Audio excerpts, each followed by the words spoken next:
पठामि संस्कृतं नित्यं वदामि संस्कृतं सदा ध्यायामि संस्कृतं सम्यक् वन्दे संस्कृतमातरं वन्दे संस्कृतमातरं वन्दे संस्कृतमातरम्।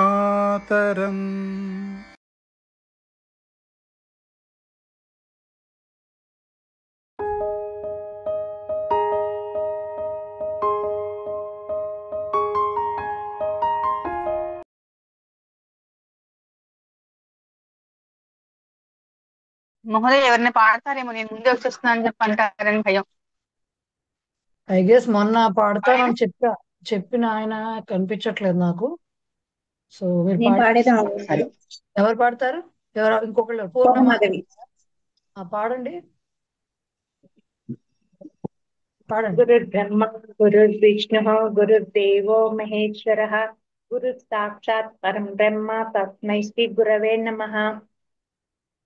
పఠామి సంస్కృతం నిత్యం వదామి సంస్కృతం సదా ధ్యాయామి సంస్కృతం సమ్యక్ వందే సంస్కృతమాతరం సంస్కృతస్య ప్రసారాయ నైజం సర్వం దదామ్యహం సంస్కృతస్య సదా భక్తో వందే సంస్కృతమాతరం సంస్కృతస్య కృతే జీవన్ సంస్కృతస్య కృతే యజన్ ఆత్మానామాహుతమన్యం వందే సంస్కృతమాతరం వందే సంస్కృతమాతరం. జై గురుదేవ. ఆత్మానం ఆహుతం మన్యే, ఆత్మానం ఆహుతం మన్యే. అది ఆత్మానం ఆహుతం మన్యే కాదు, ఆహుతం మన్యే. ఆత్మానం ఆహుతం మన్యే. రైట్? ఓకే.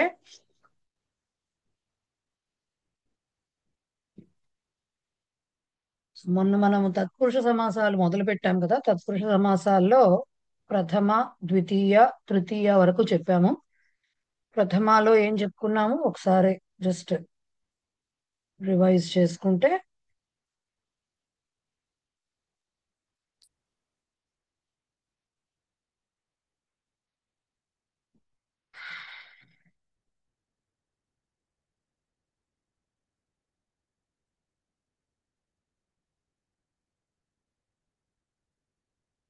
జస్ట్ రివైజ్ చేసుకుంటే తత్పురుష ద్వంద్వ బహువ్రీహి అవ్యయీభావ కర్మధారయ ద్విగు ఉంటాయి ప్రధానమైనటువంటి ప్రభేదాలు సమాసంలో అని చెప్పుకున్నాము. దాని తర్వాత తత్పురుష సమాసం చెప్పుకోవడం బిగించేసాము. దాంట్లో సామాన్య తత్పురుషము, నై ప్రభృతయ అని ఉంటాయని తెలుసుకున్నాము. దాంట్లో తత్పురుష సమాసం సామాన్య తత్పురుషము గురించి చెప్పుకుంటున్నాము. సామాన్య తత్పురుషం అంటే విభక్తుల రూపంలో విభక్తుల పేర్లతోటి వస్తాయని, నై ప్రభృతయ ఒక 5 సెట్, వాటిని కలిపి నై ప్రభృతయ అంటారని తెలుసుకున్నాము. సో సామాన్య తత్పురుష సమాసంలో మొదటిది ప్రథమ. దాంట్లో ప్రథమలో మనకి పూర్వ, అపర, ఉత్తర, అర్థ అనే మాటలు గనక ఉత్తర పదంలో ఉంటూ ఉంటే, పూర్వపదంలో ఉంటూ ఉంటే అప్పుడు ప్రథమ తత్పురుష సమాసం అంటామని దాని విగ్రహ వాక్యంలో ఉత్తర పదానికి షష్ఠీ విభక్తి పెట్టి రాస్తామని చెప్పుకున్నాము. అలా దానికి ఎగ్జాంపుల్ కూడా మనకి ఇచ్చారు వాళ్ళు. ఒక నిమిషం. దానికి ఎగ్జాంపుల్ కూడా వాళ్ళు ఇచ్చింది ఏంటి మనకంటే, అర్ధ దినం అని చెప్పారు. అర్ధ మాట వచ్చింది కాబట్టి అర్ధం దినస్య అని చెప్పి దాన్ని మనము ప్రథమ షష్ఠీ తత్పురుషం షష్ఠీ విభక్తి రాసుకుని దినం అనే శబ్దానికి అర్ధం దినస్య, హాఫ్ ఆఫ్ ద డే, ఒక పూట, రోజులో సగం అని చెప్పే దాంట్లో ప్రథమ తత్పురుషము చెప్తామని తెలుసుకున్నాము. అలాగే ద్వితీయ తత్పురుషంకి వచ్చేసరికి ఉత్తర పదములో శ్రితాతీత, పతిత, గత, ప్రాప్త, ఆపన్న ఈ 6 పదాలు గనక వస్తూ ఉంటే దాంట్లో పూర్వ పదానికి ద్వితీయ విభక్తి వస్తుంది అనేది నియమం అని చెప్పుకున్నాము. సో అందుకనే ఇది ద్వితీయ తత్పురుష సమాసము అయింది. అయితే దీంట్లో పతిత అనే అంటే ఏదైనా సమాసం అనేది అర్థం ప్రకారమే వెళుతుంది కాబట్టి దాంట్లో రాసేటప్పుడు అర్థం చెప్పుకునేటప్పుడు ఎలా వస్తుందో దాని ప్రకారంగా చెప్పుకోవాలి. లేకపోతే కొన్ని అసమంజసంగా అనిపిస్తాయి, అలాంటివి మనము చెప్పుకోకూడదు. సో ఎందుకు స్వర్గపతిత, కూపపతిత అనేవి దానికి ఎగ్జాంపుల్స్ అని చెప్పాను. స్వర్గం పతితః అంటే సారీ కూపం పతితః బావిలోకి పడిన అన్నట్టుగా చెప్పాలి కాబట్టి కూపంలోకి పడిన అన్నట్టుగా చెప్పాలి కాబట్టి కూపం అనేది బానే ఉంటుంది కూపపతితకి. అదే స్వర్గపతిత అన్నప్పుడు స్వర్గం పతితః అని చెప్పలేము. ఎందుకంటే స్వర్గం అంటే పైన ఉంటుంది కాబట్టి పై నుండి పడ్డాడు అని వస్తుందని పైకి పడ్డాడు అనే మాట రాదు కాబట్టి అక్కడ ఎక్సెప్షన్ ఉంది అని చెప్పి తెలుసుకున్నాము.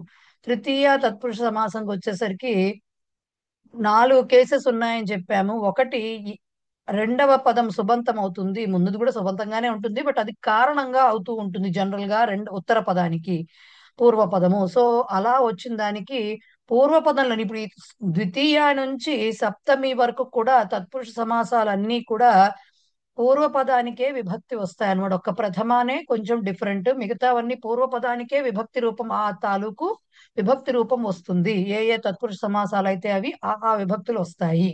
సో పూర్వ పదానికే వస్తుంది కాబట్టి దాంట్లో ఫస్ట్ కేసు ఏంటి, ఒక కారణం ఉండాలి, ఏ కారణం చేతో ఇంకొక సుబంతాన్ని కలుస్తోంది అది. కాబట్టి ఆ కారణానికి తృతీయ విభక్తి రావాలి. విద్యామాన్య విద్యయా మాన్య అని దానికి ఎగ్జాంపుల్ చెప్పుకున్నాము.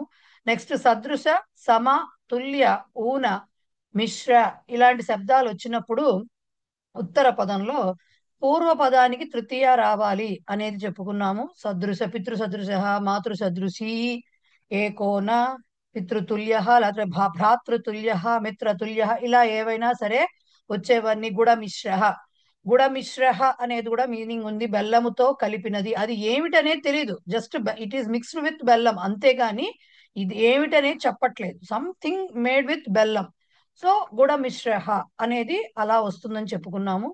సో అలాగే మూడవ కేసు సందర్భం ఏదైతే ఉందో అది క్తా రూపం వస్తుంది, కర్మణి క్తాంతం వస్తుంది ఉత్తర పదములో. ముందర ఆ క్తా రూపానికి సంబంధించిన కర్త గాని లేకపోతే ఉపకరణం గాని ఏదో ఒకటి క్తా వచ్చిందంటే కర్మణి ప్రయోగంలో క్తా వచ్చిందంటే ఏం చెప్తాము, కర్తృపదం తృతీయ విభక్తిలో ఉన్నట్టే కదా. ఇప్పుడు పఠిత అంటే కేన పఠిత అని వస్తుంది కదా. కర్తృపదం రావాలంటే కర్మణి వాక్యానికి ఇది అర్థం చేసుకోండి. కర్మణి వాక్యానికి కర్తృపదం రావాలంటే ఎలా వస్తుంది, తృతీయ విభక్తిలో వస్తుంది. కాబట్టి క్వశ్చనింగ్ కూడా రామేణ పాఠ పఠిత అంటే పఠిత ఆసీత్ ఆర్ సంథింగ్ అస్తి అని ఉంటే పఠిత అనేది వచ్చిందంటే మీకు అది క్రియాపదంగా తీసుకున్నాం అనుకోండి, పఠిత అస్తి అని. కహ పఠిత అంటే పాఠ, కానీ అది వచ్చేది కర్మపదం మనకి. ఓకే, సో కేన పఠిత అంటేనే రామేణ అని వస్తుంది, రైట్. సో కర్మణి ప్రయోగంలో ఎప్పుడూ కూడా కర్తృపదము తృతీయాలో ఉంటుంది. లేదు మనకి ఆ కర్తృపదం అంటే దేనితో చీల్చాడు ఉపకరణమైనా కూడా తృతీయాలో ఉంటుంది అనేది మనకు చాలా వెరీ బేసిక్ రూల్ ఫ్రమ్ ప్రవేశ. కాబట్టి ఈ రెండిట్లో ఏదో ఒకటి ఉంటుంది పూర్వపదంలో, దానికి సంబంధించిన క్తా ప్రత్యయ రూపము ఉత్తర పదంలో ఉంటుంది. అప్పుడు పూర్వపదానికి తృతీయ వస్తుంది అనేది ఒక సందర్భము. కవిరచితం నఖ భిన్న ఇలాంటివన్నీ కూడా ఆ రకంగా ఏర్పడినటువంటి సమస్త పదములు. ఓకే, ఇక దీంట్లో తృతీయ తత్పురుష సమాసంలో లాస్ట్ కేసు ఏదైనా ఒక వ్యంజనం గాని మిశ్రీకరణం గాని అంటే దేంతో అయినా కలిపే వస్తువు అన్నమాట. ఒక మెయిన్ వస్తువు ఉంటుంది, ఆ మెయిన్ వస్తువుకి ఇంకొకటి ఏదో యాడ్ చేస్తాము. ఆ యాడ్ చేసేది ఏదో పదార్థం ఉంటుందో దాన్ని వ్యంజనం ఆర్ మిశ్రీకరణం అంటున్నాము. అదే మెయిన్ ఇది ఇంగ్రీడియంట్ ఏదైతే ఉందో దాన్ని ఖాద్య పదార్థ అని ఇక్కడ రిఫర్ చేస్తున్నాము. సో దానికి కూడా మీకు అలా వచ్చినప్పుడు పూర్వపదానికి తృతీయ విభక్తి వస్తుంది అనేది నియమము. దానికి ఎగ్జాంపుల్స్ ఇప్పుడు మనం అందరం ఈ నవరాత్రుల్లో రకరకాల చేసేటటువంటి చిత్రాన్నం కాదులేండి, క్షీరాన్నం దధ్యోదన ఇలాంటివన్నీ కూడా దానికి ఎగ్జాంపుల్స్. ఓకే, అన్నం ఆరోదనం అనేది ఇక్కడ మెయిన్ ఇంగ్రీడియంట్. సో అది ఉత్తర పదంలో ఉంది, దానికి ఏదో కలుపుతున్నాం, పాలు కలిపితే పాలన్నం అయింది, పెరుగు కలిపితే దధ్యోదనం అయింది, ఇంకోటి కలిపితే గుడ అన్నం అవుతుంది, బెల్లం కలిపితే గుడ అన్నం అవుతుంది, రైట్. సో ఇలాగా ఏది కలుపుతున్నామో దానికి తృతీయ విభక్తి వస్తుంది అనేది తృతీయ తత్పురుష నియమము. సో ఇవి ఇంతవరకు మనము చదువుకోవడం జరిగింది. ఏమన్నా డౌట్స్ ఉన్నాయా ఇక్కడ ఇంతవరకు? ముందుకు వెళ్ళనా? ఓకే, ముందుకు వెళ్ళొచ్చు మహోదయ. ఫైన్. సో నెక్స్ట్ వచ్చేది చతుర్థి తత్పురుష సమాసం. ఎస్, అంజనా గారు చెప్పండి. వాణి, సారీ, నేను లాస్ట్ క్లాస్ రాను. మీరు క్షీరాన్నం దధ్యాన్నం అంటే అది నపుంసకలింగ. సో అన్నం ఎట్లాగా అంతే విగ్రహవాక్యం మరి, ఎలా ఉంటుంది మరి? క్షీరేణ అన్నం క్షీరాన్నం క్షీరేణ అవుతుంది. అన్నం. ఓ, ఓకే, ధన్యవాదాలు. Right, yes. సో నెక్స్ట్ చతుర్థి తత్పురుష సమాసానికి వచ్చేసరికి ఆబ్వియస్ గా చతుర్థి తత్పురుష సమాసం అంటున్నామంటే పూర్వపదానికి చతుర్థి విభక్తి వస్తుంది అని అర్థం. బట్ ఎప్పుడు వస్తుంది పూర్వపదార్థానికి పదానికి చతుర్థి విభక్తి? మనకు అబ్బా రోచతే వచ్చింది కదండి, నమః వచ్చింది కదండి, కాదండి, అలా చెప్పకూడదండి. ఇప్పుడు వేరే రూల్ చెప్పుకుంటాం. ఏమిటి రూల్ అంటే, ఉత్తర పదంలో బలి హిత సుఖ రక్షిత అనే పదాలు గనక వస్తే, బలి హిత సుఖ రక్షిత అనే పదాలు గనక వస్తే, అటువంటప్పుడు పూర్వపదానికి చతుర్థి విభక్తి వస్తుంది. ఏమిటో ఇవన్నీ మాకేం అర్థం కావట్లే, ఈ పదాలు ఎందుకు వస్తాయి? వస్తాయి, ఎందుకు రావు? భూతబలిహి అనే మాట వినుంటారు కదా మీరు. భూతబలిహి అంటే అర్థం ఏంటి? మామూలుగా భూతబలి అంటే అర్థం ఏంటి మనం చెప్తాం, మన పెడుతుంటాం, భూతబలి పెట్టారు అంటారు. భూతబలి అంటే అర్థం ఏమిటి? పంచభూతములకు ఏదో ఒక పదార్థం దీనిగా పెట్టడం, ఆహారంగా పెట్టడం, అవునా కాదా? అంతేగాని భూతాలను బలివ్వడమో, భూతాలకి బలివ్వడమో, దయ్యాలు భూతాలకు బలివ్వడమో, లేకపోతే వాటినే బలివ్వడమో కాదు. పంచభూతములైన వాటి కోసం అని చెప్పి, లేకపోతే ఒక రకం కొన్ని సందర్భాల్లో అది జీవులకు, లైక్ మనకి ముగ్గు వేసామనుకోండి బయట, అది చీమలకి వాటికి బియ్యపిండి అయితే ఆహారంగా ఉంటుంది. ఇవన్నీ కూడా వాటి కిందకు వస్తాయి సందర్భానుసారం. అప్పుడు మనం ఏం చెప్పాలి? బలి అనే ఇది ఉన్నప్పుడు విగ్రహవాక్యం ఎలా చెప్పాలి? భూతముల కొరకు బలి, వాటి కోసమని. భూతము అంటే ఒకటి ఉండదు కదా, ఇక్కడ దయ్యం భూతం కాదు కాబట్టి పంచభూతాల గురించి మాట్లాడతాం మనం. ఓకే, లేదు జీవరాశి గురించి మాట్లాడతాం, జీవుల గురించి మాట్లాడతాం. సో అలా చెప్పుకున్నప్పుడు భూతేభ్య అని బహువచనంలో రాయాలి, భూత బలిహి అని. భూతాయ బలిహి అని ఏకవచనంలో రాయకూడదు. ఎందుకంటే మీరు జుట్టు ఉందనుకోండి, మనము ఒక్క వెంట్రుక అని తెలుగులో వెంట్రుక అని చెప్పొచ్చు, కానీ సంస్కృతంలో అలా చెప్పలేం కదా. సో అట్లాగే మనకి కొన్ని బహువచనాల్లోనే చెప్పాలి. ఓకే, కొన్ని బహువచన రూపాల్లోనే చెప్పాలి, కొన్ని ద్వివచనంలోనే చెప్పాలి, ఇలా ఉంటాయి. సో ఈ బలి అనే వచ్చిన చోట భూత బలిహి అనే మాటలో భూతేభ్య బలిహి, భూత బలిహి చతుర్థి తత్పురుష సమాసం అవుతుంది. ఎందుకు? బలి హిత సుఖ రక్షిత. దీంట్లో మీకు ఐ గెస్ హిత కూడా వస్తుంది, కానీ సుఖ రక్షిత అనే పదాలతోటి రాకపోవచ్చు దీంట్లో సమస్త పదాలు. బట్ అవి కూడా ఉన్నాయని చెప్పి నేను చెప్పేశాను. సో ఈ 4 పదాలు గనక ఉత్తర పదంలో ఉంటే పూర్వపదానికి చతుర్థి విభక్తి వస్తుంది అనేది నియమము. మీకు దేశహితం అనే మాట ఇచ్చారు. ఓకే, దేశహితం, హిత వచ్చింది కాబట్టి దేశాయ, దేశమునకు మేలు. దేశహితం అంటే దేశమునకు మేలు, దేశము కొరకు మేలు. సో దేశాయ హితం అని చెప్పి రాయాలి దానికి. అది చతుర్థి తత్పురుష సమాసము అవుతుంది. అలాగే కింద వాక్యంలో కుత్రచిత్ భూత బలి దేవ పూజాయా అనివార్య భాగ అస్తి. ఓకే, కొన్ని పూజలలో కుత్రచిత్ భూత బలి. ఓకే, ఇక్కడ దేవ పూజలలో కొన్నిట్లో భూత బలి అనేది కూడా అనివార్య భాగ అస్తి. సో అది ఇంకా అనివార్యమైనటువంటి ఆ మాటకి మీకు అర్థం తెలుస్తుంది, నేను కొత్తగా చెప్పక్కర్లేదు.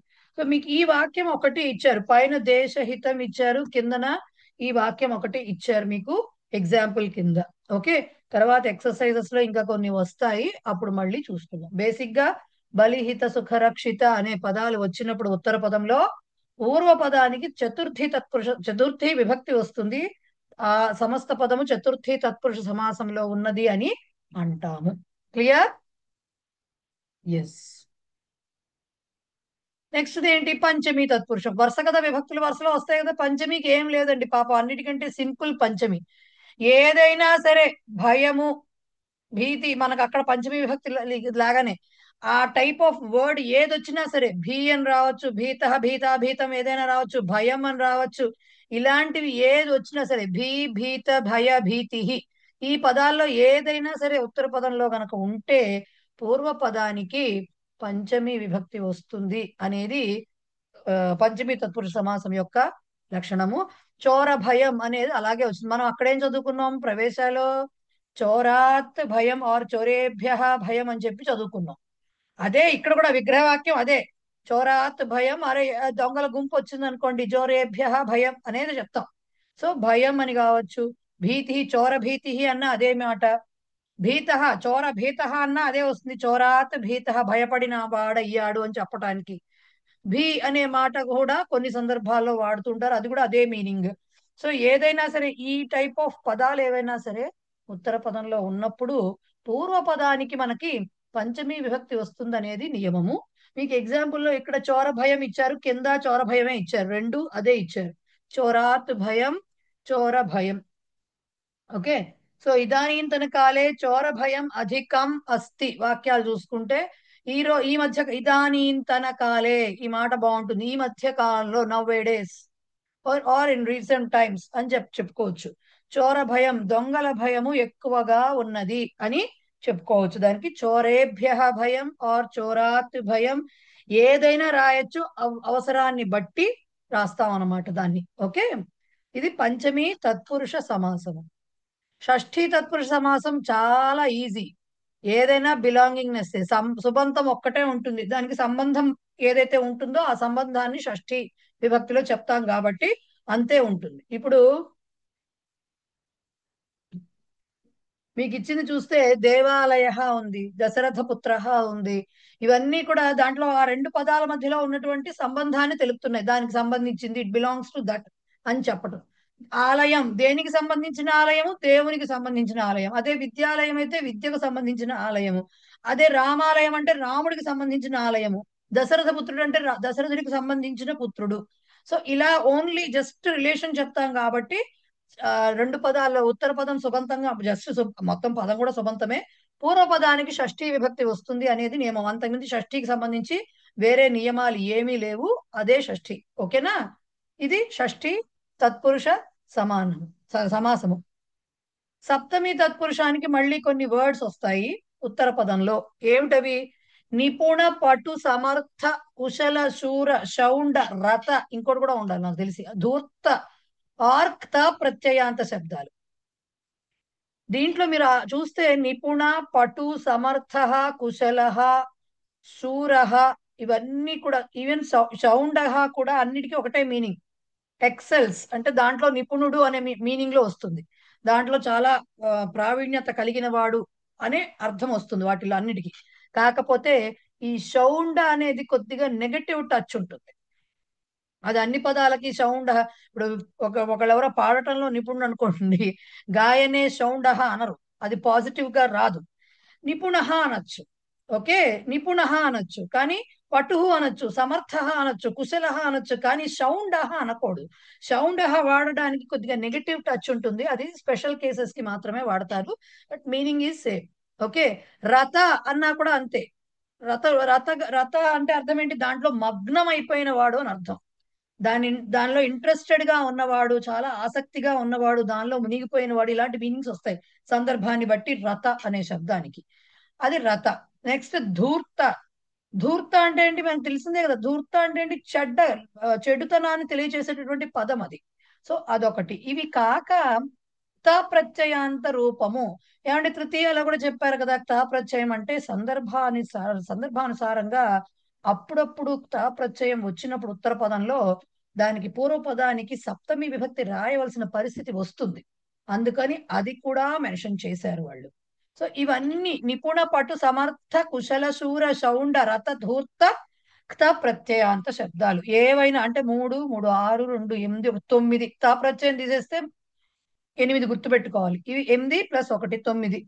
ఇవి గనక వస్తే ఉత్తర పదంలో పూర్వ పదానికి సప్తమి విభక్తి వస్తుంది అనేది సప్తమి తత్పురుష సమాసం యొక్క నిబంధన. అయితే మీకు ఇక్కడ ఏమిచ్చారు? దాన శూర, దాన వీర శూరకర్ణ. వినే ఉంటారు కదా, దాన శూర. శూర అంటే దాంట్లో చాలా బాగా ప్రావీణ్యత పొందడం అని కాదు, ఎక్కువగా దానాలు చేస్తాడని అర్థం. దానే శూర అని చెప్తాం దానికి విగ్రహవాక్యం. దానమందు శూరుడు, దానమందు చాలా పరాక్రమం కలిగిన, అంటే అంత ధైర్యం కలిగిన వాడు, ఏదైనా దానం చేసేసే సమర్థత కలిగిన వాడు దాన శూర.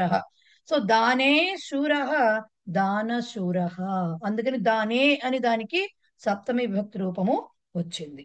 రైట్. నెక్స్ట్ మీకు ఇక్కడ షష్ఠీ తత్పురుష సమాసానికి సంగీతశాల అద్య శోభమాన అస్తి అని ఇచ్చారు కింద వాక్యం.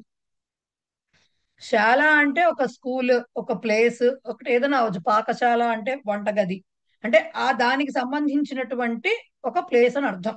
శాల అంటే జనరల్ గా మనం స్కూల్ అనే దానికి ఎక్కువగా వాడతారు, ఉత్త శాల కూడా. సో సంగీతశాల అన్నారు అంటే ఏంటి? ఆ శాల దేనికి సంబంధించినది? సంగీతానికి సంబంధించింది. సంగీత పాఠశాల ఈ రోజు చాలా శోభాయమానంగా ఉంది.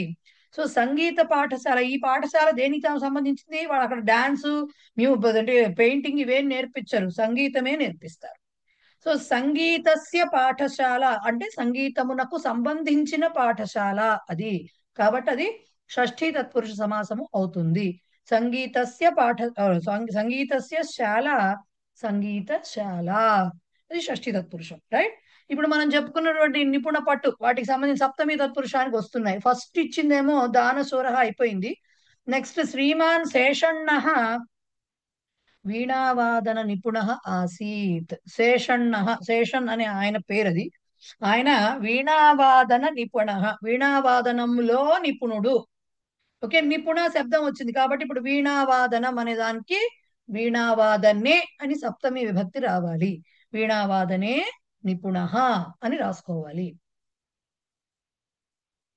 రైట్. అట్లాగే మధ్యలో రెండు వాక్యాల పక్కన పెట్టండి. లాస్ట్ వాక్యం చూడండి. కావ్య కుశల కవి ఆశు కవితాం రచితవాన్. కావ్య కుశల, కావ్యాలన్నీ బాగా అన్ని నిష్ణాతుడైనటువంటి వాడు. కావ్య కుశల, కావ్యములలో బాగా పండితుడైనటువంటి వాడు ఆ కవి. ఆశు కవిత, ఆశు కవిత, ఆశు కవిత అంటే అందరికీ తెలిసే ఉంటుంది. అలవోకగా అలా ఉన్నట్టుండి అదాట్ను వచ్చే కవిత, ప్రిపేర్ అవ్వకుండా టక్మని చెప్పేసేది ఉన్నట్టుండి. సో ఆశు కవితను రచించాడు. ఇప్పుడు ఇక్కడ కావ్య కుశల అనే చోట రెండు రకాలుగా విగ్రహం రాయొచ్చు. ఎట్లా అంటే మీకు అది ఒక కావ్యం బాగా చదువుకుని ఉండొచ్చు, ఏదో ఒకటే తీసుకుని, లేదు చాలా కావ్యాలు చదువు ఉండొచ్చు. సో కావ్యేషు కుశల అనొచ్చు, కావ్యే కుశల అనొచ్చు, రెండూ కరెక్టే. బహువచనం వాడచ్చు, ఏకవచనం వాడచ్చు, రెండూ కరెక్టే అనమాట. సో కావ్యే or 28-29 sir. Okay, thank you. So కావ్యే ఆర్ కావ్యేషు రెండు కరెక్టే అవుతాయన్నమాట. సప్తమి తత్పురుష సమాసం అవుతుంది అది. సిమిలర్లీ ఇది ఇలాగే వచ్చే మాట ఇంకోటి ఉంది, వేద పండిత. ఒక వేదమే చదువుకున్న వాడిని వేద పండితుడనే అంటారు. 4 వేదాలు చదివినా వేద పండితుడే, 2 వేదాలు చదివినా. సో మనము చెప్పుకునే దాన్ని బట్టి అక్కడ ఎవరిని రిఫర్ చేస్తాం జనరల్ గా, అందుకని వేదే పండిత అంటారు, వేదేషు పండిత, రెండూ కరెక్టే. సప్తమి విభక్తి రావాలి అంతే. అది ఏకవచనమా బహువచనమా అనేది కొన్నిట్లో, కొన్ని సందర్భాల్లో రెండిటికి వర్తిస్తుంది, కొన్ని సందర్భాల్లో బహువచనమే రాయాలి, కొన్ని సందర్భాల్లో ఏకవచనం మాత్రమే రాయాల్సి వస్తుంది. రైట్. అది అర్థాన్ని బట్టి మనం మార్చుకోవాలి. సో అది సప్తమి తత్పురుష సమాసానికి ఉదాహరణ. అయితే మన మధ్యలో రెండు వాక్యాలు వదిలేసాం. వేద పండిత కూడా వచ్చింది. వేద పండిత శ్రీకంఠమూర్తి సర్వాన్ బోధితవాన్, అక్కడే వచ్చేసింది, చెప్పేశాను ఆ వాక్యం. ఇప్పుడు పైనది సర్వే సముద్ర తటం బహు ఇచ్చంతి. బీచ్, సముద్ర తటం అంటే బీచే కదా, సముద్రపు ఒడ్డు. సో సముద్రపు ఒడ్డు అంటాం కదా మనము. అప్పు ఏదైతే వాడతామో సముద్రము యొక్క ఒడ్డు అని అర్థం. అది నది ఒడ్డు కాదు కదా, సముద్రానికి సంబంధించింది ఆ తీరం. కాబట్టి సముద్రస్య తటం, సముద్ర తటం, సముద్రస్య తట, సముద్ర తట అక్కడ ద్వితీయ విభక్తిలో వచ్చింది కాబట్టి దానికి మీకు పక్కన రాశారా వీళ్ళు? రాయలేదు. సముద్రస్య తట. యూజువల్ గా ఎలా రాయాలి అంటే ఇప్పటి వరకు విగ్రహ వాక్యాలు ఎలా ఉంటాయనేది మీకు ఐడియా వచ్చింది కాబట్టి చెప్తున్నా. ఎప్పుడూ కూడా ప్రథమా విభక్తిలోనే విగ్రహ వాక్యం రాయాలి. ఈవెన్ దో అక్కడ సముద్ర తటం అని ద్వితీయ విభక్తిలో ఇచ్చారు, మిగతావన్నీ అంటే మీకు ప్రథమా విభక్తిలోనే వచ్చిందే గాని ద్వితీయ విభక్తిలో సముద్ర తటం అని ఇచ్చారు. యాక్చువల్ గా మాట ఏమిటి? సముద్ర తట, ప్రథమా విభక్తి. సో మనం దానికే విగ్రహం రాయాలి. సముద్రస్య తట, సముద్ర తట అని రాసి మరి ద్వితీయ విభక్తిని ఏం చేస్తాము? అది వదిలేయకూడదు అట్లా. కాబట్టి తత్శబ్ద రూపంలో ద్వితీయ విభక్తి పుంలింగ రూపం తమ్, తట వచ్చింది కాబట్టి తమ్. సో సముద్రస్య తట కామా తమ్ అని రాయాలి. కామా తం అని రాయాలి. అప్పుడు కంప్లీట్ గా సముద్ర తటం అనే మాటకు వస్తుంది. అందుకనే సముద్రస్య తటం అని డైరెక్ట్ గా రాయకూడదు. అట్లాగే మీకు ఇక్కడ ఇంకొక ఎగ్జాంపుల్ కూడా వచ్చింది. లేదు, రాలేదు. తర్వాత తర్వాత వస్తాయి. ఇది గుర్తు పెట్టుకోండి. ఎప్పుడు సమస్త పదాలు ప్రథమా విభక్తిలోనే రావాలి అనే రూల్ ఏం లేదు. రకరకాల విభక్తుల్లో రావచ్చు. సముద్ర తటే బాలకాహ క్రీడంతః సంతి అంటారు అనుకోండి. అక్కడ సముద్ర తటే అనేది ఎలా వచ్చింది? సప్తమిలో వచ్చింది. సముద్రపు ఒడ్డున పిల్లలు ఆడుకుంటున్నారు అని చెప్తున్నప్పుడు అక్కడ సముద్ర తటే అనేది సప్తమి విభక్తిలో వచ్చింది. అప్పుడు ఎలా రాయాలి? సముద్రస్య తటః సముద్ర తటః కామా తస్మిన్ అని రాయాలి. ఓకే, అలాగే నేను ఇదే మాట తీసుకుని చెప్తాను చూడండి. సముద్ర తటస్య సౌందర్యం పశ్య అన్నాం అనుకోండి. సముద్రపు ఒడ్డు యొక్క అందమును చూడు, సౌందర్యాన్ని చూడు అన్నాం అనుకోండి. సముద్రస్య తటః సముద్ర తటః అదే వస్తుంది విగ్రహవాక్యం. పక్కన విభక్తి మారుతుంది, తస్య అని వస్తుంది. ఓకే, తస్య అని అలాగా సమస్త పదం మొత్తానికి విభక్తి అది. కాబట్టి ఫస్ట్ ప్రథమా విభక్తికే విగ్రహవాక్యం రాసి దాని తాలూకు విభక్తి అది ఏ లింగంలో ఉందో ఆ సమస్త పదము ఏ వచనంలో ఉందో చూసుకుని దాని తాలూకు తత్శబ్ద రూపాన్ని అక్కడ రాయాలి, విభక్తి రూపాన్ని. అర్థమైంది కదా? సో ఇవి మీకు తత్పురుష సమాసానికి సంబంధించినటువంటి, అంటే సామాన్య తత్పురుషానికి సంబంధించినటువంటి వాక్యాలు. ఎస్ అంజన గారు చెప్పండి. ఇది చతుర్థి విభక్తి ఏ విభక్తి అయినా మనం అలా చెయ్యాలి కదా. అలా అయితే చోర భయానికి చోరాత్ భయం తత్ అని రాయాలా? ప్రథమా విభక్తిలో అయితే రాయక్కర్లేదు. ప్రథమా విభక్తిలో విగ్రహవాక్యం ఇచ్చినప్పుడు పక్కన విభక్తి రాయరండి, ద్వితీయ నుంచే రాస్తారు విభక్తి. మీకు అదే నపుంసకలింగ పదాలు వచ్చాయనుకోండి. ఇప్పుడు నపుంసకలింగ పదం ఇక్కడ ఏమైనా వచ్చిందా?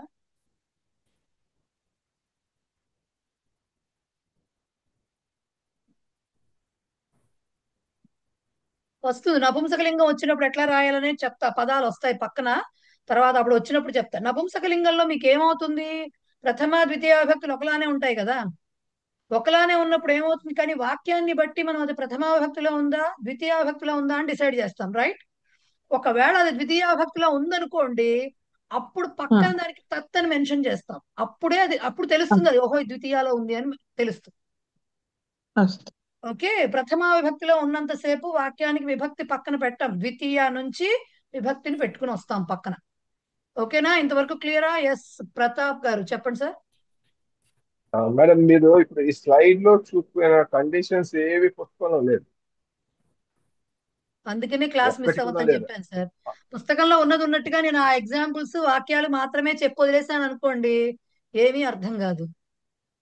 అంటే ఈ స్లైడ్ పంపిస్తారా? ఇది అన్ని పంపిస్తాను సార్. నేను మీకు ఇక్కడ చూపించేవన్నీ మీకు వస్తాయి. మీరేం రాసుకోక్కర్లేదు, కంగారేం లేదు. ఓకే, మీరేం రాసుకోక్కర్లా. ఇప్పుడు ఇక్కడంటే మీకు జస్ట్ కొన్ని ఎగ్జాంపుల్స్ ఫస్ట్ లో ఇచ్చారు, కొన్ని వాక్యాలు ఇచ్చారండి. అన్ని కలిపి కూడా ఎక్కువ ఎగ్జాంపుల్స్ రావు. కానీ మీకు అభ్యాసంలో ఈ కండిషన్స్ వస్తాయి.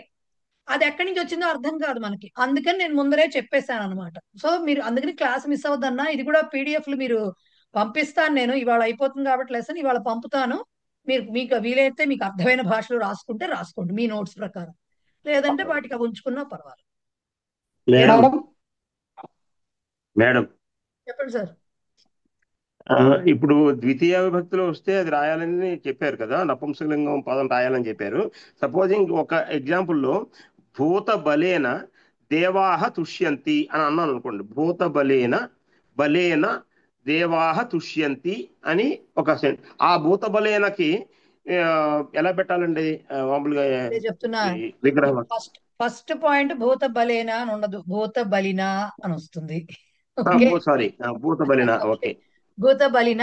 ఇప్పుడు ఇందాక నుంచి నేను సముద్ర తటస్య అంటే పక్కన తస్య పెట్టా, సముద్ర తటే అంటే పక్కన తస్మిన్ పెట్టా. ఇప్పుడు తటేనా అని ఉంటే ఏం పెట్టాలి? తటేనా అంటే తేనా అని పెట్టాలి. అంతే. దీనికి కూడా భూత బలినా అని పెడితే పక్కన భూత బలిహి తేనా అని పెట్టాలి.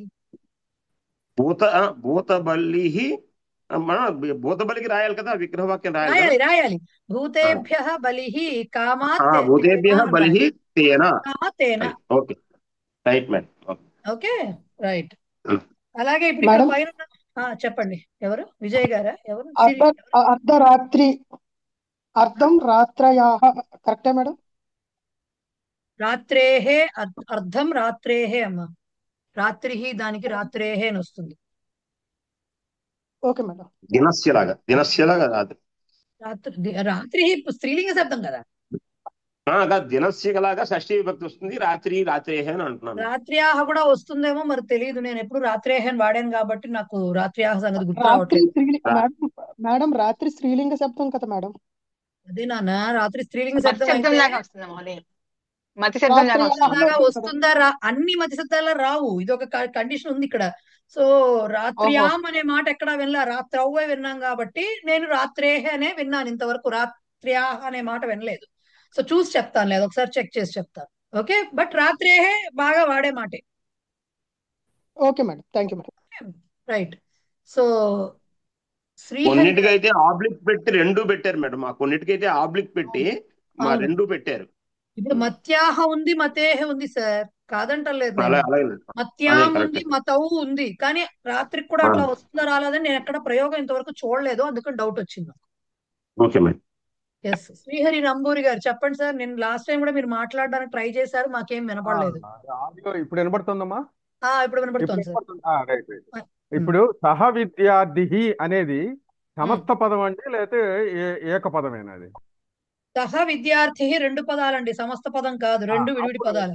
అప్పుడు దీనికి సమాసం ఉన్నట్టే కాబట్టి సహ సాకం సార్థం అనే ఒక కండిషన్ మన తృతీయ తత్పురుషంలో ఇచ్చినట్లేదు కదండి మనం. అది కాదు సార్, నాకు అర్థం కాల. సహ విద్యార్థి అంటే సాహానా సహ విసర్గద. సహ అంటే తోటి విద్యార్థి, సహ అంటే అతడు. ఇక్కడ సహ విద్యార్థి సార్ సహ విషయం ఇప్పుడు రాదు సార్, అది బహువ్రీహిలో కానీ రాదు మీకు. ఇది తత్పురుషలోకి రాదు. ఇది రాదు, అది వేరు. మీరు చెప్తున్నది వేరు. సకుటుంబ సపరివార సమేతంగా అని మనం రాస్తామే, వాటికి సంబంధించింది ఇది కాదు, అది వేరే సమాసం. అది వచ్చినప్పుడు చెప్తాను. ఓకే, ఇది తృతీయ రూపం కదా, తృతీయంలో రావాలేమో అనుకుంటున్నాను. అలా కుదరదు అన్నిటికీ, అందుకనే అన్నారు అది విభక్తి కాదు, తత్పురుష సమాసాలు. మరి మనం రక్షిత, బలి, హిత, సుఖ చతుర్థి విభక్తిలో ఎక్కడున్నాయి మనం చదివినప్పుడు లేవు కదా, సమాసంలో వేరుగా వస్తుంది. Okay okay, right. సహసాకం సార్థం అనగానే మూర్తి గారు మాత్రమే గుర్తొస్తారు. పాపం కోవిద పోలేండి సార్, ఇంకొక 2-3 నెలలు భరించండి, ఆ తర్వాత ఎవరు అన్నారు మిమ్మల్ని. సరే, 2-3 నెలలు పర్వాలేదు. మీతో మాట్లాడినప్పుడు సార్థం మూర్తి గారు అంటే మీతో చెప్తున్నారు అనుకోండి, అది చాలు. అక్కర్లేదు సార్, మూర్తి గారు వీళ్ళు ఎవరన్నా నిజంగానే అంత మెసేజ్ పెట్టి మూర్తి గారు అంటే మీరు ఒకరే ఉన్నారు కాబట్టి గొడవలేదు. సో ఇంతవరకు క్లియర్ కదండి? అవును. క్లియర్ కాకపోతే నెక్స్ట్ అర్థం కావు, అందుకని చెప్తున్నా. రైట్, సరే. కొంచెం ఇప్పుడు నెక్స్ట్ చెప్పేవి కాస్త జాగ్రత్తగా వినండి. రైట్. తత్పురుష సమాసాలు సామాన్య తత్పురుషం వరకు పర్వాలేదు, ఏవో కొన్ని బండ గుర్తులు చెప్తాము. సో దానికి విభక్తి మనకి బాగానే విభక్తులు వచ్చేసాయి కాబట్టి పెట్టేసుకుంటాం, బాగానే ఉంది. కానీ ఇప్పుడు నెక్స్ట్ వచ్చే సెట్ నై ప్రభృతయ అంటారు. ప్రభృతయ అంటే ఏంటి? మొదలైనవి అర్థం. ఓకే, నై తోటి మొదలైనవి అంటే ఇంకేమో ఉన్నాయి, 5 ఉన్నాయి కదా మనకి. నై సమాస, నై తత్పురుష సమాస, ప్రాది తత్పురుష సమాస, ఉపపదకు తత్పురుష సమాస, ఉపపద సమాస, తత్పురుష గతి సమాస. అయితే వీటన్నిటికీ తత్పురుష రాయకపోయినా పర్వాలేదు. నై సమాస, కుసమాస, ప్రాది సమాస, ఉపపద సమాస, గతి సమాస ఇలా అనేస్తారు డైరెక్ట్ గా. ఏమిటివి? వీటి గోల్ ఏమిటి? ఇవి ఇప్పుడు వస్తాయి. ఓకే, నై అంటేనే మీకు ఏం తెలియాలి? ఫస్ట్ నెగేషన్, కరెక్ట్ గా ఆపోజిట్. అవును అంటే కాదు అని చెప్పడం అనమాట. కాదు అంటే అవును అని చెప్పడం. ఉన్నదానికి కరెక్ట్ గా ఆపోజిట్ మీనింగ్ ఇచ్చేదే నై తత్పురుష సమాసం. నై తత్పురుష సమాసం.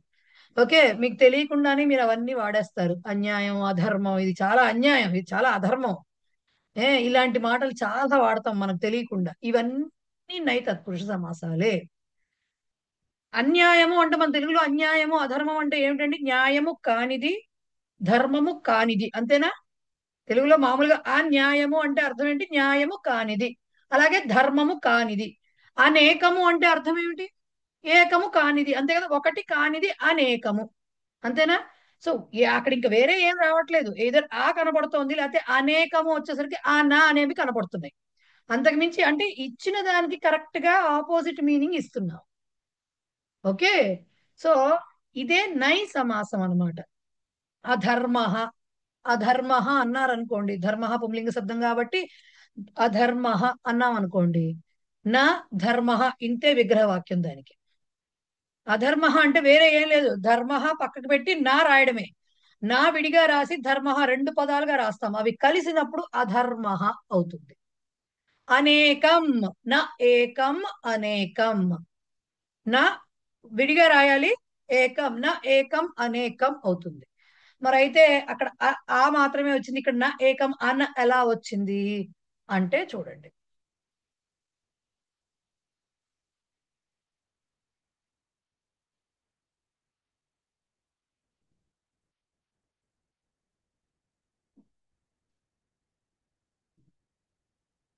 నై సమాస వ్యతిరేకార్థే అంటే ఆపోజిట్ గా చెప్తుంది అనమాట. నా తోటి స్టార్ట్ అవుతుంది, నా అని చెప్పటం.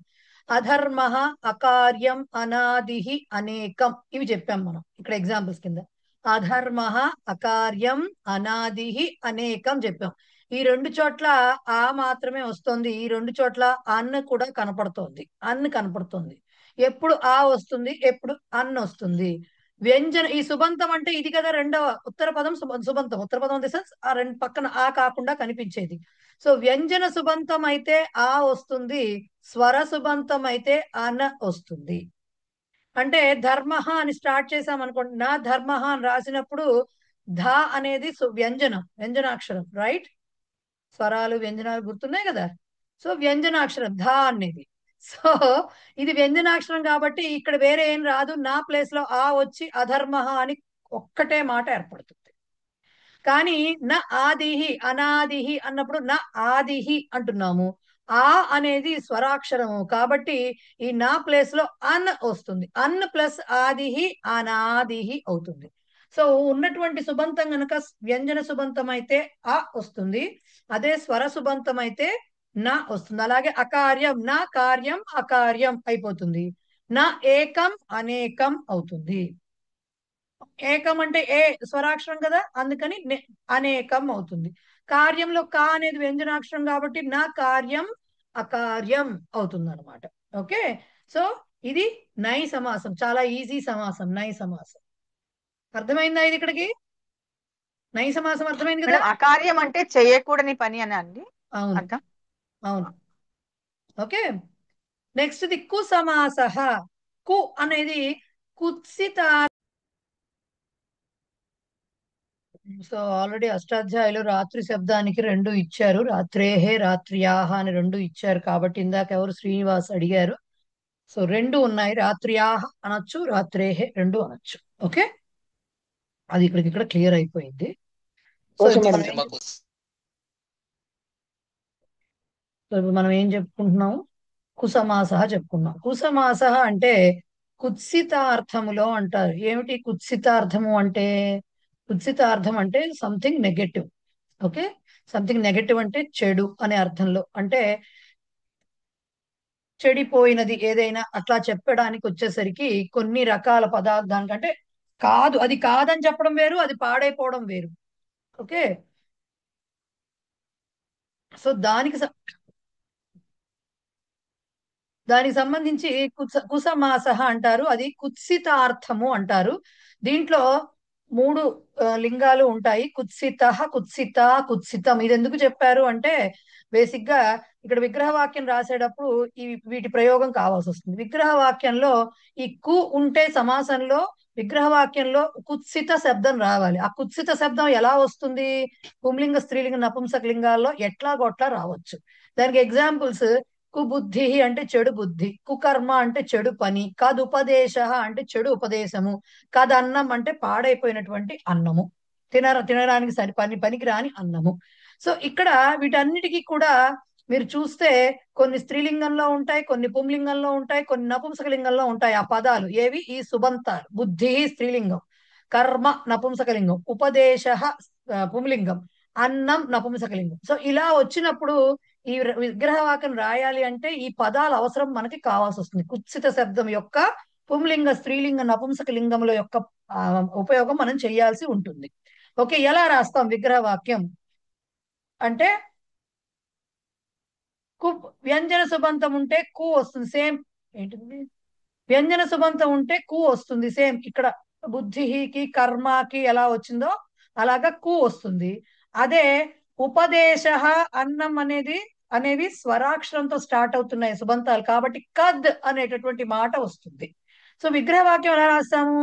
కుత్సిత బుద్ధి, బుద్ధి స్త్రీలింగం కాబట్టి కుత్సిత అని దీర్ఘం రాసి స్త్రీలింగ పదం రాస్తాం దీంట్లో. అంటే చెడుదైనటువంటి బుద్ధి అని అర్థం అన్నమాట. ఓకే, అలాగే కదన్నం, కుత్సితం అన్నం. అన్నం నపుంసకలింగ శబ్దం కాబట్టి కుత్సితం అని నపుంసకలింగ రూపం రాస్తున్నాము. అలాగే అన్నం అనేది స్వరాక్షరం కాబట్టి కు రావట్లేదు, కద్ అని వస్తుంది. ఓకే, కద్ అని వస్తుంది. కుబుద్ధి కదన్నం. అట్లాగే కదుపదేశ అని ఉందనుకోండి, ఉపదేశ పుంలింగ శబ్దం కాబట్టి కుత్సిత ఉపదేశ కదుపదేశ అవుతుంది. ఓకే, ఇంకేమించాము? కుకర్మ, కుత్సితం కర్మ, కుకర్మ. కర్మ, నామ, చర్మ ఇవన్నీ కూడా నపుంసకలింగ శబ్దాలు కాబట్టి కుత్సితం కర్మ కుకర్మ అని వస్తుంది. సో కుత్సితా బుద్ధి, కుత్సితం కర్మ, కుత్సిత ఉపదేశ, కుత్సితం అన్నం. అన్నిటికీ కుత్సిత శబ్దమే వస్తుంది డిఫరెంట్ లింగాల్లో. కాకపోతే స్త్రీలింగ శబ్దమా పుంలింగ శబ్దం దాన్ని బట్టి ఒకటి వ్యంజనాక్షరమా స్వరాక్షరమా దాన్ని బట్టి కు కానీ కద్ కానీ యాడ్ అవుతాయి అన్నమాట. అర్థమైందా? మహోదయ, Yes? ఉపదేశ అంటే ఊతో స్టార్ట్ అయింది కదా, అంటే అది ఆ, స్వరాక్షరమే కదా. అందుకనే స్వరాక్షరం కదుపదేశ అని వచ్చిందిగా, కదుపదేశ. కద్ యాడ్ అయిందిగా, అందుకే కదుపదేశ అని వచ్చిందిగా. అర్థమైంది మహోదయ. ఓకే, కదుపదేశ. క్లియర్ అండి ఇంతవరకు? ఎస్. నెక్స్ట్, సో నై సమాస అంటే వ్యతిరేకార్థము, కుసమాస అంటే కుత్సితార్థం అంటే చెడు అనేటటువంటి అర్థంలో. తర్వాతది ప్రాది సమాస. ప్రాదయ అనే మాట ఈ పాటికి వినుండాలి ఎక్కడో. ప్రాదయ అంటే ఏమిటి? మొదలుగా కలిగినటువంటి ద్వావింశతి ఉపసర్గా. రైట్, తోటి స్టార్ట్ అవుతాయి. పర, అప, అవ ఇట్లా వరుసగా వస్తాయి అవి. సో తో స్టార్ట్ అవుతాయి కాబట్టి వాటిని ప్రాదయ అన్నారు. సో ప్రాదయ అంటే మనకి సంస్కృతంలో లిస్ట్ అవుట్ చేసినటువంటి 22 ఉపసర్గల్ని ప్రాదయ అంటారు. సో ఈ ప్రాది సమాస అంటే అక్కడ అర్థమవుతోంది కదా అదేను. సో ఉపసర్గ యుక్త సమస్త పదాని. దేనికో ఉపసర్గలు ఉంటాయి, సమస్త పదాల్లో కూడా ఉపసర్గలు ఉంటాయి. ఉపసర్గను కూడా పదం కింద ట్రీట్ చేస్తూ ఉంటాం కాబట్టి పూర్వ పదంలో ఉపసర్గ ఉంటుంది. సో ఉపసర్గ యుక్త సమస్త పదాన్ని దాంట్లో ఏం చేస్తాము? అలా ఉన్నప్పుడు ఈ విగ్రహం రాసేటప్పుడు ఆ ఉపసర్గని ఎక్స్ప్లెయిన్ చేస్తాం. ఉపసర్గతో కూడినటువంటి సమస్త పదాలు వస్తే విగ్రహ వాక్యంలో ఉపసర్గస్య అర్థ అంటే, ఇప్పుడు సపోజ్ ప్ర వచ్చింది అనుకోండి, ప్ర అంటే ఏమిటి అనే దాన్ని ఎక్స్ప్లెయిన్ చేస్తాం విగ్రహ వాక్యంలో. అలాగే వచ్చిన వాటిని బట్టి అనమాట. దీంట్లో మీకు ఎక్కువ ఉపసర్గలతో ఇవ్వలేదు, చాలా తక్కువ ఇచ్చారు. ఎగ్జాంపుల్ అతిదేవ అనేది మీకు ఇచ్చిన ఎగ్జాంపుల్. అలాగే ప్రాచార్య సుజన. అతిదేవ మీరు వినుంటారు కానీ ప్రాచార్య సుజన అనే మాట వినుంటారు. సుజన అంటే మన భాషలో ఏమిటి? మంచి మనిషి. ఓకే, సో వీటికి ఉపసర్గలకి విగ్రహవాక్యం రాసేటప్పుడు కూడా కొన్ని అర్థాలు ఉన్నాయి. ఆ పదం ఇది వస్తే ఇది రాయాలి అనేటటువంటి నిబంధన ఉంది. ఎగ్జాంపుల్ ప్ర వస్తే ప్ర ప్లస్ ఆచార్య ప్రాచార్య అది. సో ప్రగత ఆచార్య, ప్రగత అని మాట రావాలి. అది మళ్ళీ స్త్రీలింగ పుంలింగ నపుంసకలింగాన్ని బట్టి వస్తుంది అనమాట. సో ప్రగత ఆచార్య, వస్తే ప్రగత రాయాలి అనేది నిబంధన. అలాగే సు వచ్చింది అనుకోండి, శోభన అనే మాట రావాలి. శోభన, శోభన, శోభన, శోభనం మూడిట్లో ఏదైనా రావచ్చు. పక్కన ఇక్కడ జనహ వచ్చింది కాబట్టి శోభన జనహ అంటాం అనమాట. ఓకే, సో ఇలాగా కొన్ని ఉన్నాయి. అతిదేవ, ఇది దీనికి ఎట్లా వస్తుందంటే అతిక్రాంతం అతిక్రాంత దేవం అని వస్తుంది. అంటే దేవం అతిక్రాంత, దేవుని మించిన వాడు. అతి అంటే అతిక్రమణ చేశాను, నువ్వు చేసిన వాడు అని. అంటే అతిక్రమించడం అంటే ఏంటి? దాన్ని దాటడం అని అర్థం. సో అతి అనే పదానికి అండ్ ఇంకొకటి కూడా ఇక్కడ క్లియర్ గా చెప్తాను. ఉపసర్గలకి చాలా అర్థాలు ఉంటాయి. మీ పుస్తకంలో చాలా లిమిటెడ్ ప్రాది సమాసాల ఎగ్జాంపుల్స్, వాటికి కూడా లిమిటెడ్ గా విగ్రహం రాసే విధానం ఇచ్చారు. ఇదే కాబట్టి అన్నిటికీ ఇదే సెట్ అవుతుంది అనుకోవద్దు. వీటి మీద ఇంకా తవ్విన కొద్దీ చాలా వస్తాయి మనకి బేసిక్ గా. అది మీ సమాసాల పుస్తకంలో చూసినా మీకు కనపడతాయి. ప్రాది సమాసాలు చూస్తే ఇంకా చాలా ఎగ్జాంపుల్స్ ఉంటాయి దాంట్లో. మనం పుస్తకం వరకే లిమిట్ అవుతాం, లేకపోతే దీనికి ఎండ్ ఉండదు చెప్పుకోవడానికి. సో బేసిక్ గా ఇవి ఇచ్చారు మీకు ఎక్కువగా కాబట్టి ఇవే చెప్తున్నా అన్నమాట. అతిదేవ, ప్రాచార్య, సుజన. సో ఉపసర్గలతో కూడిన అతి, ప్రా, సు అనేవి ఉపసర్గలు. వీటితో కూడినటువంటి సమస్త పదాలు వచ్చినప్పుడు విగ్రహ వాక్యం రాసేటప్పుడు అతికి అతిక్రాంత, ప్రాకి ప్రగత, సూకి శోభన అనేవి వస్తాయి. సో దాని ప్రకారంగా అతిక్రాంత దేవం అని దానికి ద్వితీయ, ఎందుకంటే అర్థం వచ్చేట్టుగా చెప్పాలి కాబట్టి. అక్కడ ద్వితీయానే ఎందుకు రావాలి అండి అంటే దానికి మీనింగ్ లేదు. శబ్దం యొక్క అర్థాన్ని చెప్పుకునేటప్పుడు దేవుని మించిన అని చెప్తాం కాబట్టి అతిక్రాంత దేవం, దాన్నే దేవం అతిక్రాంత అని చెప్పుకోవచ్చు మనం. ఓకే. అలాగే ప్రా వస్తే ప్రగత శబ్దం రావాలని, సు వస్తే శోభన అనే శబ్దం రావాలని వాళ్ళు డిఫైన్ చేసి చెప్పారు. సో అవి మనం చెప్పుకుంటాం. రైట్. ఎస్ మూర్తి గారు చెప్పండి సార్. సార్ మూర్తి గారు మ్యూట్ లో ఉన్నట్టున్నారు. Okay okay okay right. Supposing సుజన కాకుండా సుజనం అని ద్వితీయాలో వచ్చింది అనుకోండి, ఇందాక రూల్ వర్తిస్తుందా ఇక్కడ కూడాను? వర్తిస్తుంది. ఇందాక చెప్పారు కదా రూల్. ఎస్, సుజనేన అని వచ్చింది అనుకోండి, దానికి కూడా సుజనాయ అన్నా కూడా వస్తుంది. అప్పుడు శోభనం జనం, శోభనం సుజనం అంటే శోభనం జనం తమ్ అని వస్తుందండి.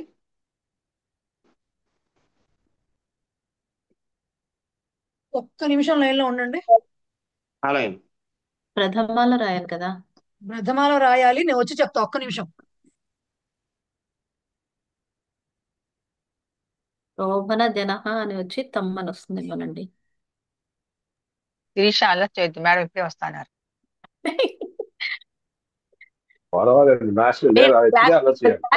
క్లాస్ లీడర్ చెప్పారు నోటి మీద లేనప్పుడు అల్లరి చేయాలి. అబ్బో గిల్లేస్తాను. రికార్డ్ అవుతుంది వద్దు.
సడన్ గా వర్షం స్టార్ట్ అయిపోయింది, పరిగెత్తాల్సి వచ్చింది. సారీ.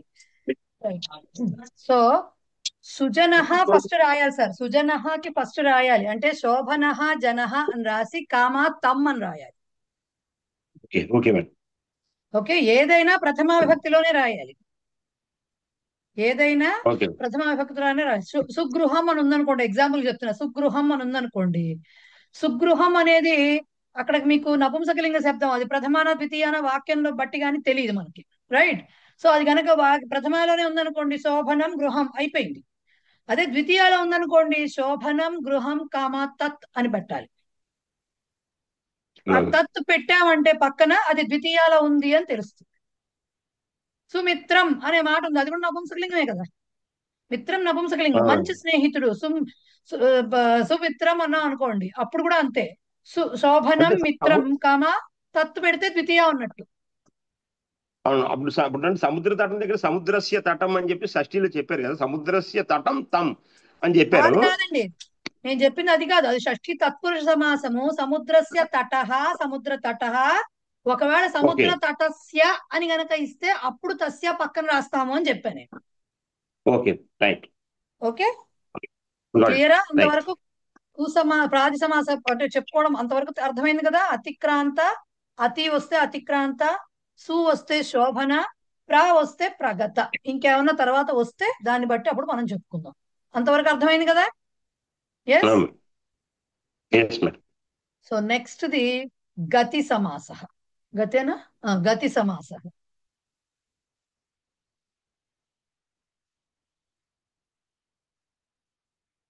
రికార్డ్ అవుతుందా సెషన్? ఒకసారి చూడండి ఎవరన్నా.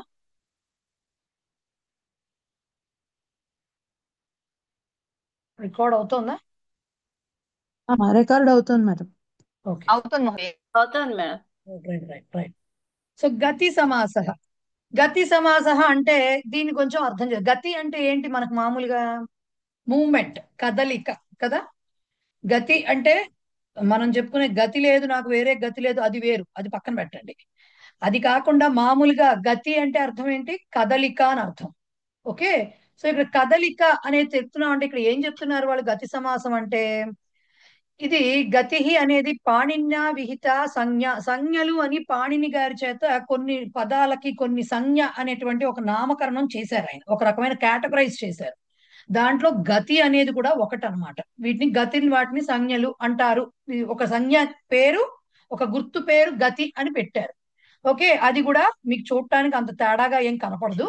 అయితే ఇప్పుడు ఇది ఎందుకు చెప్తాం గతి సమాసం అంటే, పూర్వం యస్మిన్ స్థితౌ నాస్తి తస్మిన్ స్థితౌ పరివర్తనం. పూర్వం ఇది వరకు ముందు, యస్మిన్ స్థితౌ నాస్తి ఏ స్థితిలో అయితే లేదో, తస్మిన్ స్థితౌ పరివర్తనం ఆ స్థితిలోకి మార్పు అంటే ఇప్పుడు మనకి బట్టలు ఉన్నాయనుకోండి, వైట్ బట్టలు ఏమైనా ఉన్నాయి, మలినం అయిపోయినాయి, ఓకే, నల్లగా అయిపోయినాయి. వాటిని ఉతకడం వల్ల ఏమైంది? పూర్వం ఉన్నటువంటి నలుపు రంగు పోయి, మట్టి పోయి, మరకలు పోయి మళ్ళీ తెల్లగా వచ్చింది. రైట్. సో అది మార్పు చెందింది, ఆ స్థితిలో మార్పు వచ్చింది. దట్ ఈస్ కాల్డ్ గతి. ఓకే, దాని స్థితిలో మార్పు వచ్చింది అనమాట. సో ఈ సమస్త పదాలు ఎలా ఉంటాయి జనరల్ గా అంటే ల్యబంతాలుగా ఉంటాయి. ఈ సమస్త పదం చూడంగానే గతి సమాసం అని ఎలా చెప్తాము? ల్యబంతాలుగా ఉంటాయి, ల్యప్రత్యయ రూపాలతో ఉంటాయి ఇవి. విగ్రహ వాక్యం రాసేటప్పుడు మాత్రం త్వాంతం ప్రయోగం చెయ్యాలి. విగ్రహవాక్యం రాసేటప్పుడు త్వా ప్రత్యయం ప్రయోగం చేయాలి. కానీ యాక్చువల్ గా సమస్త పదం ఏమో ల్యప్ రూపంగా ఉంటుంది. ఏమిటి గోళ? ఇది చూస్తే మీకు అంత అనిపించదు, అంటే ఎగ్జాంపుల్ చూస్తే కష్టం అనిపించదు. శుక్లీకృత్య అన్నారండి, శుక్లీకృత్య. ఓకే, కృత్య అని వచ్చింది అంటే యబంతంలా కనబడుతోంది కదా, అది యబంతం కనబడుతోంది. కానీ పక్కన ముందర ఏముంది? శుక్లీకృత్య అంటే తెల్లగా చేసి. దేన్ని తెల్లగా చేస్తాం? తెల్లగా ఉన్నదాన్ని మళ్ళీ తెల్లగా చేయం కదండి. పిష్టపేషణం అవదు కదా ఇక్కడ, పిష్టపేషణం అవ్వదు కదా. తెల్లగా ఉన్నదాన్ని మళ్ళీ తెల్లగా చెయ్యం. తెల్లగా లేనిది ఏమన్నా ఉంటే దానికి సర్ఫు, ఏరియల్లు, ఇంకోటి ఏదో వైట్నర్లు వేసి తెల్లగా చేస్తాం. సో తెలుపుగా లేని దాన్ని తెల్లగా చేయటాన్ని శుక్లీకృత్య అంటే తెల్లగా చేసి అని. అంటే దాని మీనింగ్ ఏంటి?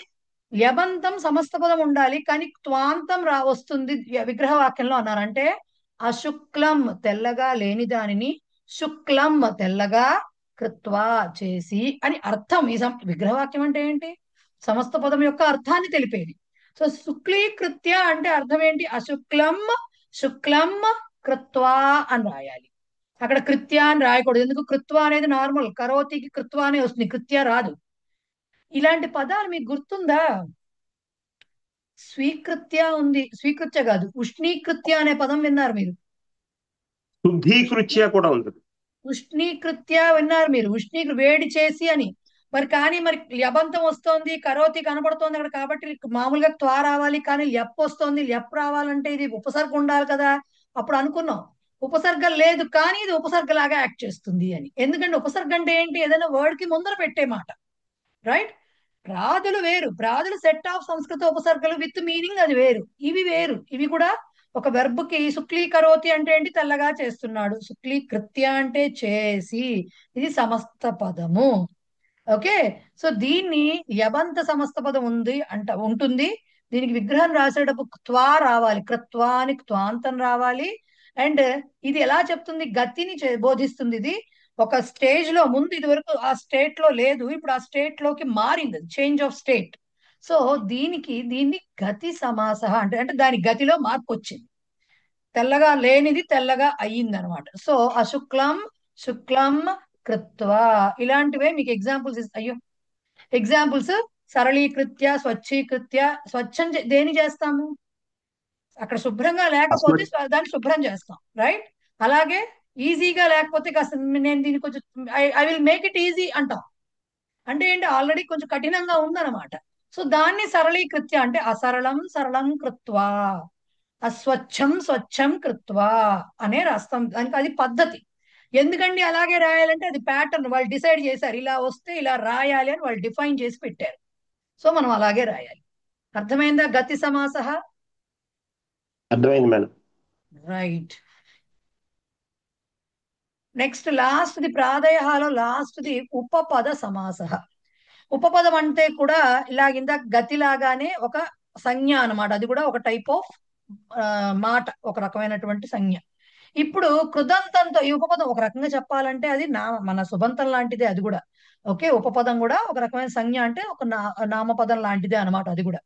అది కృదంతేన సమస్యతే. కృదంతాలతో, కృదంతం అంటే ఏంటి, తవతు తా ఇలాంటివి కృదంతాలు కదా. కృదంతాలంటే తవతు తా మనకు తెలిసినవి. అవి కాకుండా మనకు తెలియని కృదంతాలు చాలా ఉన్నాయని చెప్పుకున్నాం కదా, చాలా ఉంటాయి అని చెప్పుకున్నాం, రైట్? సో దాంట్లోంచి ఒక మాట తీసుకున్న ఒక అక్షరంతో కూడా రకమైనటువంటి కృదంతాలు ఉన్నాయి, ఒక అక్షరంతోటే వచ్చేవి. ఓకే, సో అలాంటివి కృదంతంతో సమస్యతే అంటే సమసిస్తాయి అంటే కలుస్తాయి. కానీ విగ్రహవాక్యం రాసేటప్పుడు మాత్రం తింగంత ప్రయోగం జరుగుతుంది. ఓకే, తింగంతాలంటే ఏంటి, లకార ప్రయోగం జరుగుతుంది, రైట్? తింగంతం అంటే లకార ప్రయోగం జరుగుతుంది. కానీ మనకి మన ఏమంటారు సమస్త పదం మాత్రం కృదంతంలో కనపడుతుంది. మీకు తెలియకుండా వాడేటటువంటి మాట చెప్తా. వరద అంటారా? వరద అంటే మీనింగ్ ఏంటి, వరములు ఇచ్చేవాడో ఇచ్చేదో ఏదో ఒకటి వరములు ఇచ్చున్నది, రైట్? సో వరము అనేది వర అనే శబ్దం వరాన్ని చెప్తోంది.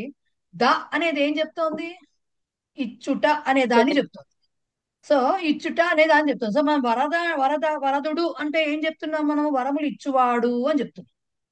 ఓకే, దాన్ని సంస్కృతంలో మార్చాలంటే ఏం చేయాలి, వరం దదాతి అని చెప్పుకో, అంతేగా. వరములు ఇస్తున్నాడు అంటే ఏంటి, వరములు ఇచ్చేవాడు. సో వరదుడు అంటే ఎవరు, వరములు ఇచ్చేవాడు అంటే వరం దదాతి అని చెప్పుకో. సో వీళ్ళు అందుకని ఏం చెప్పారంటే ఆ ద అనేది ఒక కృదంతం రూపం, ఒక రకమైన ప్రత్యయం వల్ల ఆ ద అనే మాట మాత్రమే చేరుతుంది. దదాతికి మొత్తానికి సంబంధించి ద అని మాత్రం వస్తుంది. సో అందుకని ఉపపదం ఇక్కడ వర అనేది ఉపపదం అన్నమాట. సో వర అనేది ఈ పదము అంటే అదొక రకమైన సంజ్ఞ. అది వెళ్ళి ఏం చేస్తుంది, కృదంతంతో సమసించి ఒక సమస్త పదాన్ని ఏర్పరుస్తుంది. అది చూడటానికి సమస్త పదంలా కనపడదు, కానీ సమస్త పదమే అది. ఓకే, వరద అనేది బుల్లి మాటలా కనబడుతుంది. దీంట్లో పూర్వపదం ఎక్కడుంది, ఉత్తరపదం ఇక్కడ అంతా మనకి బుర్ర తిరిగిపోతుంది. బట్ అది సమస్త పదము. దట్ ద రిప్రజెంట్స్ తింగ్ ప్రత్యయం. దదాతి అనే తింగ్ ప్రత్యయం. అలాగే మీకు ఇంకొకటి చిత్రకారుడు అనే మాట విన్నారుగా. చిత్రకారుడు అంటే ఏమిటి అర్థము, మనం అంటే పెయింటర్ అని చెప్పేస్తాం. బేసిక్ గా చిత్రకారుడు అనే మాట నువ్వు ఎక్స్ప్లెయిన్ చెయ్యి, అర్థం చెప్పు దానికి. అసలు ఆ పదం ఎలా వచ్చిందంటే ఏం చెప్తాం, ఎవడైతే చిత్రములు గీస్తాడో లేదంటే ఎవరైతే చిత్రమును చేస్తాడో వాడు చిత్రకారుడు, రైట్? సో ఇప్పుడు మనం విగ్రహవాక్యం ఎలా చెప్పుకోవాలి, చిత్రములు చేయువాడు, చేస్తున్నాడు. సో చిత్రం కరోతి. సో ఇక్కడ కరోతికి ఏమైంది, కార అనే ప్రత్యయం యాడ్ అయ్యి చిత్రకారహ అని వచ్చింది. దదాతికి ద అనేది ఒక్కటే యాడ్ అయ్యి వరద జలద ఇలాంటి శబ్దాలు ఏర్పడ్డాయి. అంటే ఏంటి, ఇవి డిఫరెంట్ కృత్ప్రత్యయాలు మనకి రానివి ఇంతవరకు. ఆ కృత్ప్రత్యయాలు ఏవో మీకు చెప్పరు, జస్ట్ ఆ పదంకి వస్తే ఏమర్థం రాస్తే సరిపోతుందో చెప్తారు, తింగంతం ఏం రాస్తే తప్ప. ఇప్పుడు ఏ కృత్ప్రత్యయాల వల్ల అది కారా వచ్చింది కరోతి దగ్గర నుంచి అనే మాట చెప్పరు. దదాతి ద ఎలా అయింది అనేది ఇప్పుడు చెప్పరు, కానీ అవి కృత్ప్రత్యయాలు. కాబట్టి అవి యాడ్ అవుతాయి. యాడ్ అయినప్పుడు సమస్త పదము ఆ వస్తుంది. దానికి విగ్రహ వాక్యం రాసేటప్పుడు మాత్రం తింగంత ప్రయోగం చేయవలసి వస్తుంది. దానికి ఎగ్జాంపుల్స్ కుంభకార. కుంభకార అంటే ఎవరండి? మన కుండలు చేసే కుమ్మరి. కుమ్మరి కుండలు చేసేవాడు.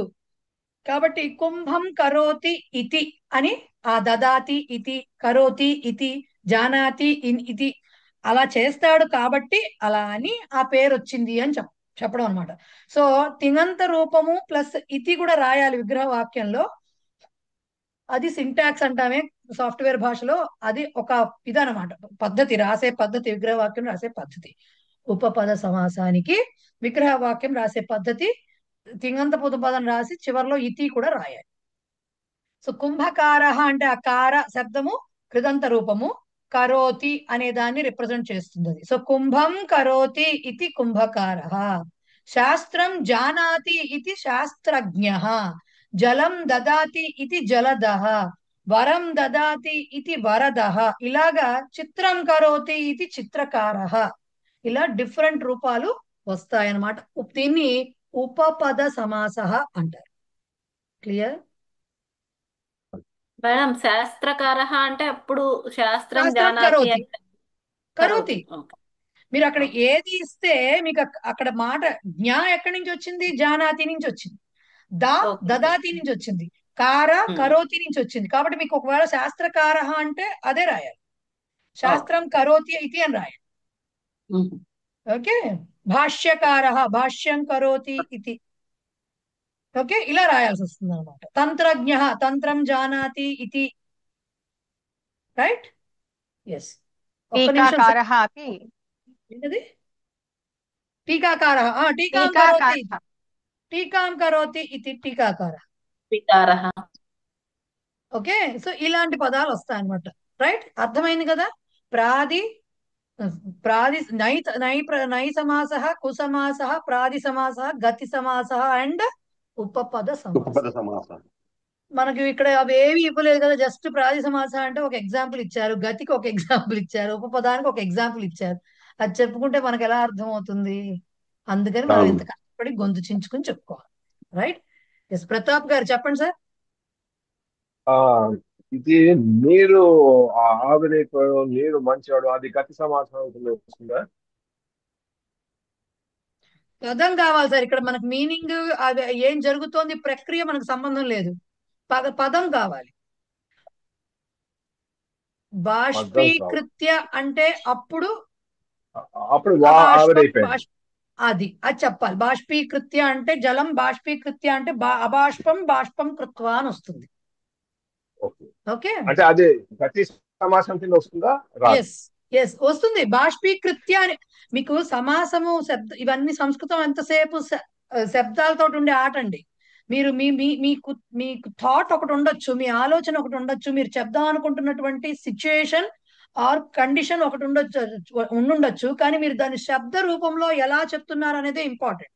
నీరు ఆవిరైపోవడం అంటే మామూలుగా ఏంటి, మనకి చేంజ్ ఆఫ్ స్టేట్స్ అంటే కెమిస్ట్రీ చదువుకున్నట్టు అవుతుంది. కానీ ఇక్కడ అది కాదు పాయింట్. ఇక్కడ ఏంటంటే మీకు మాట ఇంపార్టెంట్, ఆ శబ్దం ఎలా ఉందనేదే ఇంపార్టెంట్. స్థితి అంటే అలా చెప్పకూడదు, ఆ శబ్దం ఎక్స్ప్లెయిన్ చేస్తుంది స్థితిని.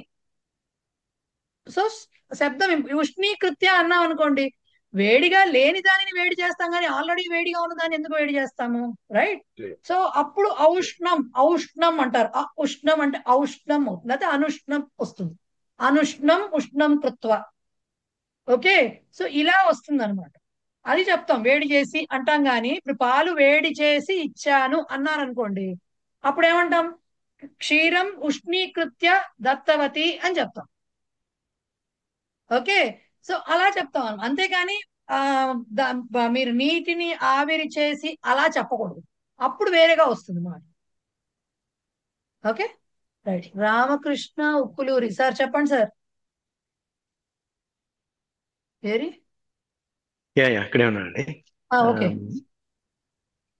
ఇప్పుడు ఈ నై ప్రభృతి అని చెప్పేసి ఈ 5 కూడా ఈ తత్పురుషుల్లో భాగాలే అవుతాయి అండి.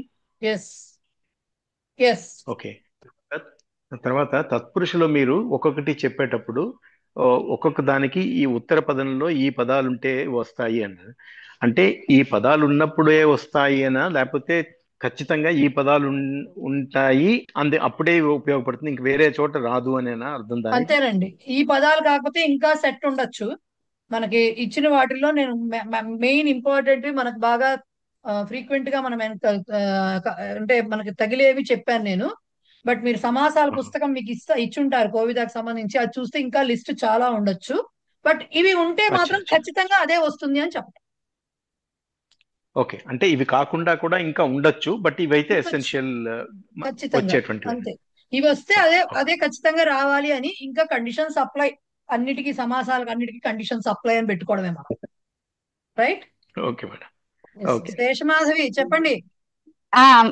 మాన్యే ఇంద్రజ, పద్మజ, జలజ ఇవన్నీ ఎందులోకి వస్తాయి? అవన్నీ మన ఏమంటారు తద్దితాల కిందకు వస్తాయి. ఓ వస్తా. ఇప్పుడు మొన్న ఏం చెప్పుకున్నాము, వాల్మీకి వచ్చింది చూసారా? అలా లేదంటే దీని కింద చెప్పుకున్నా కూడా దాన్ని అప్పుడు ఏమంటారు మార్చాలి, విగ్రహాన్ని కొంచెం జాయతే అని రావాలి. ఆ జా వచ్చిన ప్రతి చోట జాయతే రావాలి. జాయతే అనేది తింగంతం. బట్ జాయతే చెప్పినప్పుడు ఇక్కడ ఎలా చెప్పాలి? విగ్రహం ముందర దానికి విభక్తి ఎలా పెట్టాలి? సపోజ్ జలజహ అని ఉందనుకోండి, జలజహ అని ఉందనుకోండి. జలజం అంటే ఏంటి? జలజహ కాదు, జలజం అంటే అర్థం ఏంటి? పద్మం. రైట్? సో అంటే అర్థం ఏంటి? దీంట్లో పుట్టినది అని. జలే జాయతే జలజహ ఇది జలజం. మళ్ళీ జలజహానే వస్తుంది మాట్లాడితేను. జలే జాయతే ఇది జలజం. అప్పుడు విగ్రహవాక్యాన్ని ఇందాకటి వరకు కుంభం అని చెప్పాము, వరం అని చెప్పాము, శాస్త్రం అని చెప్పాము, అన్ని ద్వితీయాలో చెప్పాం. అలా అక్కర్లేదు కదా, అన్ని తింగంతాలకి ద్వితీయ అప్లై అవ్వదు. సో అప్పుడు ఎలా చెప్పాలి? జలే జాయతే ఇది జలజం, అలా చెప్పాల్సి వస్తుంది. ఇంకోటి ఏంటి మీరు అన్నారు? ఇంద్రజ. అప్పుడు ఎలా చెప్పాల్సి? ఇంద్రే జాయతే కాదు, ఇంద్రాత్ జాయతే, ఇలా చెప్పాల్సి వస్తుంది. వాటికి డిఫరెంట్ గా, అంతకుమించి ఏం లేదు. Okay right. మహోదయ ఇంద్రాస్య ఎలా అవుతుంది? ఇంద్రస్య అని కాదా? ఇంద్రస్య జాయతే అని ఎలా చెప్తారు? ఇంద్రస్య జాయతే వచ్చినప్పుడు మీరు దాన్ని ఎక్స్ప్లెయిన్ చేయాలి, అక్కడ అదే ఇంపార్టెంట్. ఇంద్రతనయ అంటే చెప్పచ్చు. అప్పుడు ఇంద్రతనయ అంటే ఇంద్రస్య తనయ అని. ఇంద్రతనయ అంటే ఇంద్రస్య తనయ అని చెప్తాం, కానీ జా పెట్టాడు ఇక్కడ. ఖచ్చితంగా జాయతే ఎక్స్ప్లెయిన్ చేయాలి. ఇంద్రాత్ చెప్పాలి, ఇంద్రుడి నుంచి పుట్టినది, లేకపోతే ఇంద్రుని వలన పుట్టినది, అలా చెప్తాం. అర్థమైంది. ఇప్పుడు అర్థమవుతుంది. యాక్చువల్ గా ఆవిడ డౌట్ అడిగి మంచి పని చేశారు. సమస్త పదం అంటే అర్థవత్ సమాస, అర్థాన్ని బట్టి. అక్కడ కూడా కూర్చుని ఇంద్రం జాయితే అంటే దానికి మీనింగ్ ఉండదు కదా, జలం జాయితే అంటే దానికి మీనింగ్ ఉండదు. ఇంద్రజిత్ ఉంది కదా, ఇంద్రజిత్ అది ఇంద్రం జిత, ఇంద్రజిత్ అంటే అది వేరు, ఇంద్రుని జయించిన వాడు. అక్కడ కూడా అది ఉపదమే అవుతోంది. రైట్? తింగంత ప్రయోగం జరగాలండి విగ్రహ వాక్యంలో. జరుగుతోంది అంటే ఉపపదం అయిపోతుంది, కానీ అప్పుడు విభక్తులు తేడాగా వస్తూ ఉంటాయి, అక్కడ చూసుకోవాలి అది. రైట్? క్లియర్? వాక్యాలు చూడండి ఒక్కసారి, మీకు ఇచ్చినవి ఏవి తద్దితాంతాలకు వెళ్లే లోపల వాక్యాలు చూడండి ఒక్కసారి. సజ్జనాహ అధర్మం న సహంతే అని ఇచ్చారు. సజ్జనులు అధర్మమును సహించరు. ఓకే, అధర్మం ఇక్కడ ద్వితీయాలో ఉంది కాబట్టి న ధర్మ అధర్మ కామా తం రాయాలి. ఓకే, వీళ్ళు రాయలేదు, బట్ మామూలుగా అయితే రాయాలి. నా ధర్మ అధర్మ తమ్ నై తత్పురుష సమాసము. నైకి మాత్రం నై తత్పురుష అన్నమే అలవాటు చేసుకోండి. బహువ్రీహిలో కూడా నై వస్తుంది మళ్ళీ, అందుకని నై సమాసం అనకండి, నై తత్పురుషే అనండి. మిగతావి పర్వాలా, కుసమాస ప్రాది అవి ఓకే. నై తత్పురుష సమాస. దినేశ క్రీడాయాం అపటుః అస్తి. అపటుః, పటుః అంటే సమర్థుడు, అపటుః అంటే అసమర్థ. నా పటుః అపటుః, నా పటుః అపటుః. ఇది ప్రథమా విభక్తిలోనే ఉంది కాబట్టి మళ్ళీ ఏం మార్చము, అలాగే ఉంచుతాం. జనాహ కురూపం న ఇచ్చంతి. కురూపం, కురూపి అంటే తెలుసు కదా మీకు, అంటే అందమైన రూపము లేని వాడిని కురూపి, ఆర్ లేని అమ్మాయిని కురూపి అంటారు. సో కురూపం అంటే మంచిది కాని రూపమును ఇష్టపడరు, చెడు రూపమును ఇష్టపడరు. ఓకే, సో కురూపం ఇక్కడ ద్వితీయాలో ఉంది, రూపమును ఇష్టపడరు అంటున్నారు కాబట్టి ద్వితీయాలో ఉంది. కుత్సితం రూపం కురూపం కామ తత్. తత్ రాస్తే అది ద్వితీయ అని తెలుస్తుంది. లేదు అనుకోండి కుత్సితం రూపం అని అలా వదిలేసారు అనుకోండి, అది ప్రథమ అనుకోవాలి. మీకు అన్ని ఇక్కడ ప్రథమా విభక్తిలో మాత్రమే ఇచ్చారు, బట్ యాక్చువల్ గా తత్. నేను ఎందుకు చెప్తున్నానంటే రాను రాను అది బాగా అలవాటు అవ్వాలి అందుకు. ఓకే, కుత్సితం రూపం కురూపం కామ తత్ అని పెడితే ద్వితీయ విభక్తి అని తెలుస్తుంది. అలాగే కుకృత్యేన పాపం సంభవతి. కుకృత్యేన చేయరాని పనుల చేత, పని వలన, పని చేత, పని ద్వారా ఏదైనా అనుకోవచ్చు, పాపము జరుగుతుంది ఆర్ పాపం కలుగుతుంది. ఓకే, సో కుకృత్యేన తృతీయాలో ఇచ్చారు. ఇక్కడ మనం ప్రథమ విభక్తి ఏంటి? కృత్యం. కృత్యం అనమాట. అది యాక్చువల్ కృత్య కాదు, కృత్యం. కుకృత్యం. సో కుత్సితం కృత్యం కుకృత్యం కామా తేన. ఓకే, మీరు కింద ఇచ్చిన విగ్రహవాక్యాలు ఇచ్చారు కదా, వాళ్ళే విగ్రహవాక్యాలు ఇచ్చారు కదా, కామా పెట్టి విభక్తి రాసుకోండి సరిపోతుంది. తేన. ఓకే, కుకృత్యేన అని ఇచ్చారు కాబట్టి తేన రావాలి పక్కన. అలాగే సుగుణేంద్ర తస్య విద్యాలయస్య ప్రాచార్య అస్తి. ప్రాచార్య అంటే ఎవరండి? ప్రిన్సిపల్ ఆర్ ప్రొఫెసర్ అనే మాట కూడా వస్తుంది, ప్రొఫెసర్. దీనికి నేను అన్వయించుకుని నేను గుర్తుపెట్టుకుంది ఎట్లా అంటే, ఆచార్య అంటే లెక్చరర్, ప్రగత కొంచెం ముందుకెళ్ళాడు కాబట్టి ప్రొఫెసర్. ఇది నేను గుర్తుపెట్టుకున్నా అంతే. ప్రగత ఆచార్య మర్చిపోతానేమోనని గుర్తుపెట్టుకున్నా అట్లా. సో సుగుణేంద్రుడు తన స్కూల్లో ప్రాచార్య, విద్యాలయం ప్రాచార్యుడు అదే రాశారు కాబట్టి ఇప్పుడు మేము ప్రిన్సిపాల్ రాయాలా, ప్రొఫెసర్ రాయాలా, ఇవన్నీ అక్కర్లా, ప్రాచార్యుడు అని రాసేయచ్చు చక్కగా. రైట్, ప్రగత ఆచార్య ప్రాచార్య. ప్రాది సమాస. ఫస్ట్ది నై తత్పురుషం, సెకండ్ది నై తత్పురుషం, తర్వాత రెండుకు సమాస. ఇప్పుడు చెప్పుకున్నది ప్రాది సమాస. సుజన కేనాపి వైరం న కరోతి. మంచివాడు ఎవరితోనూ వైరము చెయ్యడు అంటే విరోధము తెచ్చుకోడు. సో సుజన శోభన జన సుజన, అది ప్రథమాలో ఉంది కాబట్టి అంతే, అక్కడతో ఆగిపోతుంది విగ్రహవాక్యం. ఇది కూడా ప్రాది సమాస. సంస్కృతం మేము అది చేస్తున్నామో లేదు తెలియదు కానీ జరుగుతున్నది అయితే ఇదే. సంస్కృతం సరళీకృత్య వయం ఛాత్రాన్ పాఠయామ. ఓకే, సంస్కృతాన్ని సరళీకరించి మనము విద్యార్థులకు బోధిద్దాము ఆర్ నేర్పిద్దాము, ఏదైనా కావచ్చు. సరళీకృత్య అంటే ఏంటి? అది సరళంగా లేదు, ఉన్నదాన్ని కొంచెం తేలిక చేసి చెప్దాం ఇంకాను. అసరళం సరళం కృత్వా, అది ల్యబంతం వచ్చింది సమస్త పదంలో, దానికి త్వాంతం రాయాలి. సో అసరళం సరళం కృత్వా అని రాయాలి. ఇది గతి సమాస అవుతుంది. గతి సమాస అవుతుంది. నెక్స్ట్ చూడండి, మాతు ఆదేశేన పుత్ర స్వప్రకోష్ఠం స్వచ్ఛీకృత్య శాలాం గచ్చతి. ఎప్పుడు చేయాలి? మాతు ఆదేశ లేదు, పితు ఆదేశ లేదు, ఎవరిది లేదు.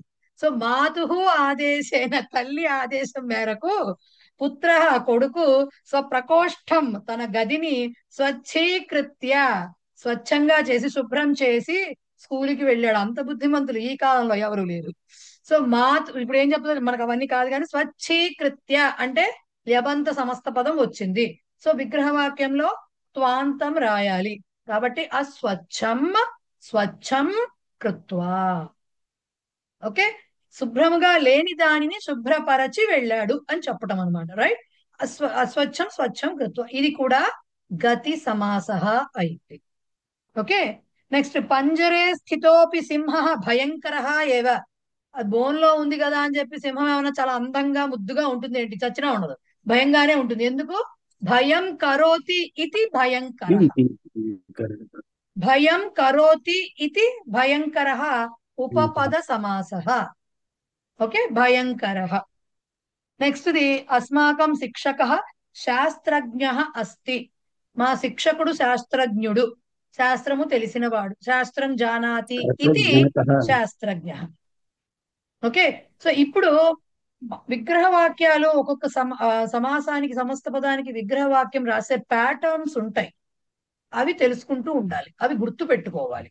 తద్ధితాలకైతే మీరు అపత్యం పుమాన్ రాసినా, పుత్రహ తస్య పుత్రహ అని రాసినా పర్వాలే, ప్రాబ్లం ఏం లేదు. కానీ వీటికి అట్లా కాదు, వీటికి కరెక్ట్ గా అట్లా రాయాలి, విగ్రహవాక్యం ఆ పద్ధతిలో రాయాలి. రైట్, అది వాళ్ళు విధించినది, అది నియమం. అది నియమం ఉన్నప్పుడు మనం అలాగే ఫాలో. ఓకేనా? ఇంతవరకు అర్థమైందా? ఏమైనా డౌట్లు ఉన్నాయా? టైం ఎంత అయిందండి? 4:15. Okay, fine. ఏమైనా డౌట్లు ఉన్నాయా? మేడం వీటికి సంబంధించి ఏమి ఎక్సర్సైజ్ మీరు ఇవ్వరా? పదాలు ఏమన్నా కొన్ని వాళ్ళు ఆల్రెడీ మీరు చేసుకోవడానికి? ఒకసారి అభ్యాసం తీయండి, ఎన్ని ఉన్నాయో తెలుస్తుంది మీకు. అవి వస్తే చాలు, అవన్నీ ఓకే. చేస్తే చాలు, ఇంకేం చేయక్కర్లా. పుస్తకంలో ఎతికినా అవే ఉంటాయి, ఇంకా అంతకుమించి అక్కర్లేదు. ఓకే. అవన్నీ గనక ఎందుకు చేస్తున్నాము, ఎందుకు అలా రాస్తున్నాము, ఎందుకు అలా ఇదే సమాసం అని ఎందుకు డిసైడ్ చేస్తున్నాము అనేది తెలిస్తే ఇక పర్వాలేదు. ఓకే, చాలా ఉన్నాయి మేడం, చాలా ఉన్నాయి. చాలా ఉన్నాయి, చాలా అవి. కాకపోతే నేనేం చేశానంటే మీకు ఒక 4-5 పేజీలు వస్తుంది పీడిఎఫ్ చివరికి. దాంట్లో కాకపోతే ఏంటంటే అన్ని అటే గ్లాన్స్ చూసుకోవడానికి ఇచ్చా. ఇప్పుడు అన్ని పుస్తకంలో డిఫరెంట్ పేజెస్ లో ఉంటాయి కదా, కొన్ని ఇంపార్టెంట్వి తీసి కొంచెం అటే గ్లాన్స్ చూసుకోవడానికి అది లిస్ట్ అవుట్ చేశాను. అదేమి ఎక్సర్సైజ్ కాదు. మీకు నిజంగా అంత ఎక్సర్సైజ్ చేయాలంటే సమాసాల పుస్తకం తీసి చూడండి ఒకసారి. ఎలా ఉంది? బాగుందా సమాసాల పుస్తకం?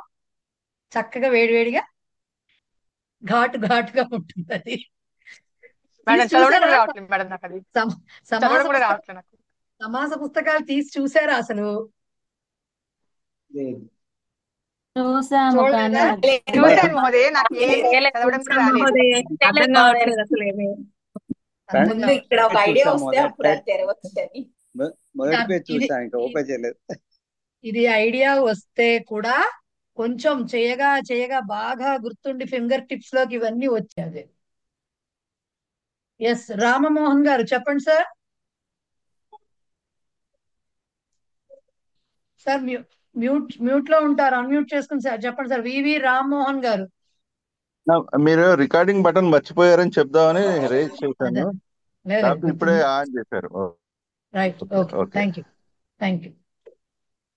అర్థమైందా అక్కడికి? అర్థమైంది. అంటే తద్దితాలు ఇవాళ చెప్పనా వద్దా అని ఆలోచిస్తున్నా. నువ్వు చాలా ఉంటుంది కోవిదాల బాబాయ్ చెప్పేందుకు.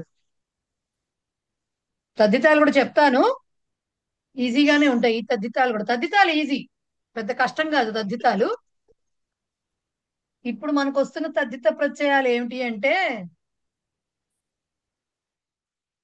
2 రకాలు వస్తున్నాయి, సంబంధార్థక తద్దితాలు అండ్ భావార్థక తద్దితాలు. మనం చెప్పుకున్నాం కదా, 3 వచ్చాయి తద్దితాలు. 3 దీంట్లో ఏమి ఇచ్చారు? Okay, fine. సంబంధార్థక, భావార్థక అండ్ మత్వర్థీయ 3 రకాల తద్దితాలు వచ్చేస్తాయి ఇక్కడ. సంబంధార్థకాలంటే సంబంధాన్ని తెలిపేటటువంటి తద్దిత ప్రత్యయాలు. ఇప్పుడు మొన్న చదువుకున్న మనం ఏంటి, అపత్యార్థకాలంటే సంతానం అనే దృష్టితో మాత్రమే చెప్పేవి. అది సంబంధమే, కానీ అది సంతానం అనే దృష్టే. ఇది అలా కాదు, దేనికో దానికి, ఒక వస్తువుకి మనిషికి అవ్వచ్చు, మనిషికి అవ్వచ్చు, ఒక ప్లేస్ కి మనిషికి అవ్వచ్చు. ఇవన్నీ సంబంధార్థకాలు. రైట్. అట్లాగే భావార్థకాలు అంటే, భావము అంటే ఎస్సెన్స్ బేసిక్ గా. ఓకే, ఇప్పుడు లడ్డు ఉందనుకోండి, స్వీట్ ఏదైనా ఉందనుకోండి, దాంట్లోని భావం ఏమిటి అంటే ఏం చెప్తాము? తీపి అని చెప్తాం, అంతే కదా. అది తీపి వస్తువు. ఆ తీపి వస్తువులో ఉన్నటువంటి భావం ఏమిటి? తీయదనం. రైట్. తల్లికి ఉండేటువంటి భావం ఏమిటి? మాతృత్వము. రైట్. అమ్మదనము అంటామే, అదనమాట. సో ఇలా దాంట్లో ఉండేటువంటి ఎస్సెన్స్ ఏంటి ఉంది అనే దాన్ని భావము అంటారు. అలాంటి అర్థం చెప్పేది ఒకటి. మత్వర్ధీయాలు అంటే ఏంటంటే పొజెసింగ్ అని అర్థం, కలిగి ఉండేది. ఇప్పుడు మీకు తెలిసిన మాట బుద్ధిమాన్ అనే మాట మీకు తెలుసు. బుద్ధిమాన్ అంటే ఏంటి? బుద్ధిమంతుడు అని తెలుగులో చెప్తాం. అంటే ఏమిటి? గుణవంతుడు అంటే ఏమిటి? బుద్ధిని కలిగిన వాడు బుద్ధిమంతుడు, అంతేనా? గుణాలను కలిగిన వాడు గుణవంతుడు. సో పొజెసింగ్ ద క్వాలిటీస్ అనమాట. వాటిని మత్వర్ధీయాలు అంటారు. సో సంబంధార్థాలు అంటే 2 వస్తువులు కావచ్చు, 2 మనుషులు కావచ్చు, వస్తువు మనిషి కావచ్చు, ఇలా డిఫరెంట్ రిలేషన్స్ ని చెప్పేవి సంబంధార్థకాలు. అలాగే దానిలో ఉన్నటువంటి భావము, ఆ ఫీల్ ఏదైతే ఉంటుందో, ఆ ఎస్సెన్స్ ఏదైతే ఉంటుందో దాన్ని చెప్పేదాన్ని క్వాలిటీ, యాక్చువల్గా చెప్పాలంటే దానిని ఆ భావార్థక తద్ధిత ప్రత్యయాలు అంటారు. అలాగే ఆ క్వాలిటీని పొజెస్ చేసే వాళ్ళు ఎవరుంటారో, బుద్ధి అనేది ఒక క్వాలిటీ అనుకోండి, సపోజ్ వాడిని కలిగి ఉండేవాడు బుద్ధిమంతుడు. సో వీటిని మత్వర్ధీయాలు అంటారు. ఎందుకు మత్వర్ధీయాలు అనే మాట వచ్చిందనేది తెలుస్తుంది మీకు. ఫస్ట్ అయితే సంబంధార్థకాలు చూద్దాం.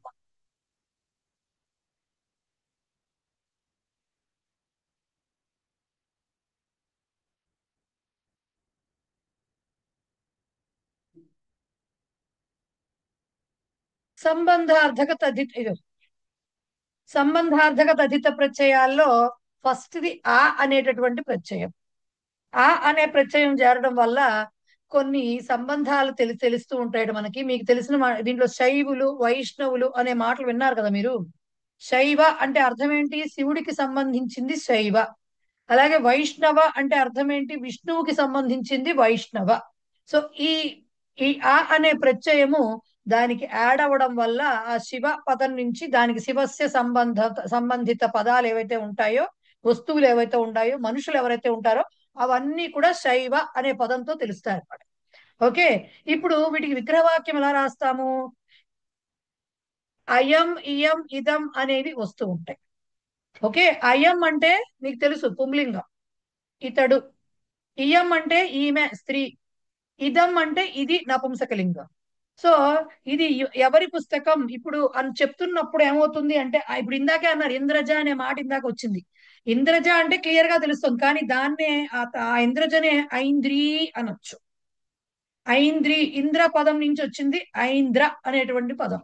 ఈ ఐంద్ర పుంలింగ పదం అయితే ఐంద్రహ అవుతుంది, స్త్రీలింగ పదం అయితే ఐంద్రీ అవుతుంది, నపుంసకలింగ పదం అయితే ఐంద్రం అవుతుంది.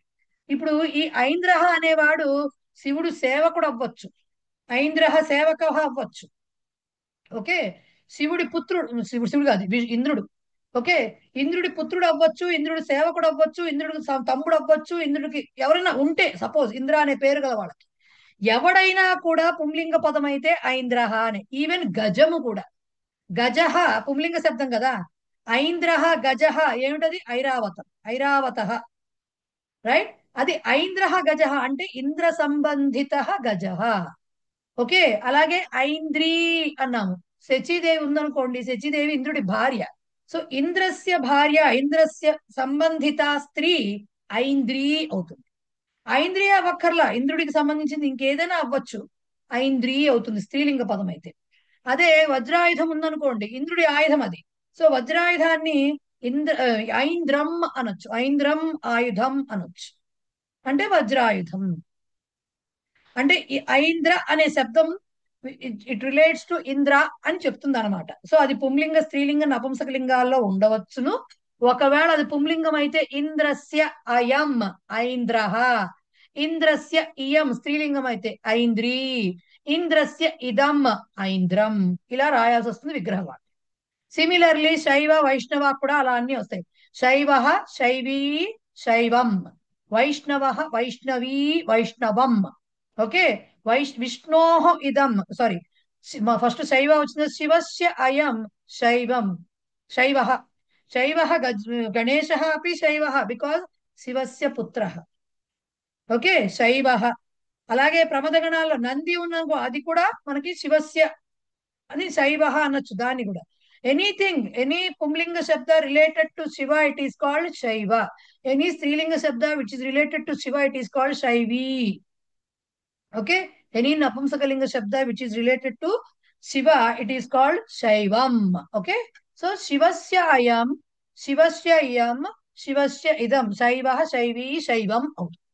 సిమిలర్లీ విష్ణోహ, ఇది ఇక్కడ రాసేటప్పుడు విభక్తులు మర్చిపోకూడదు, విష్ణస్య అని రాసేయకూడదు ఫ్లోలో పడి.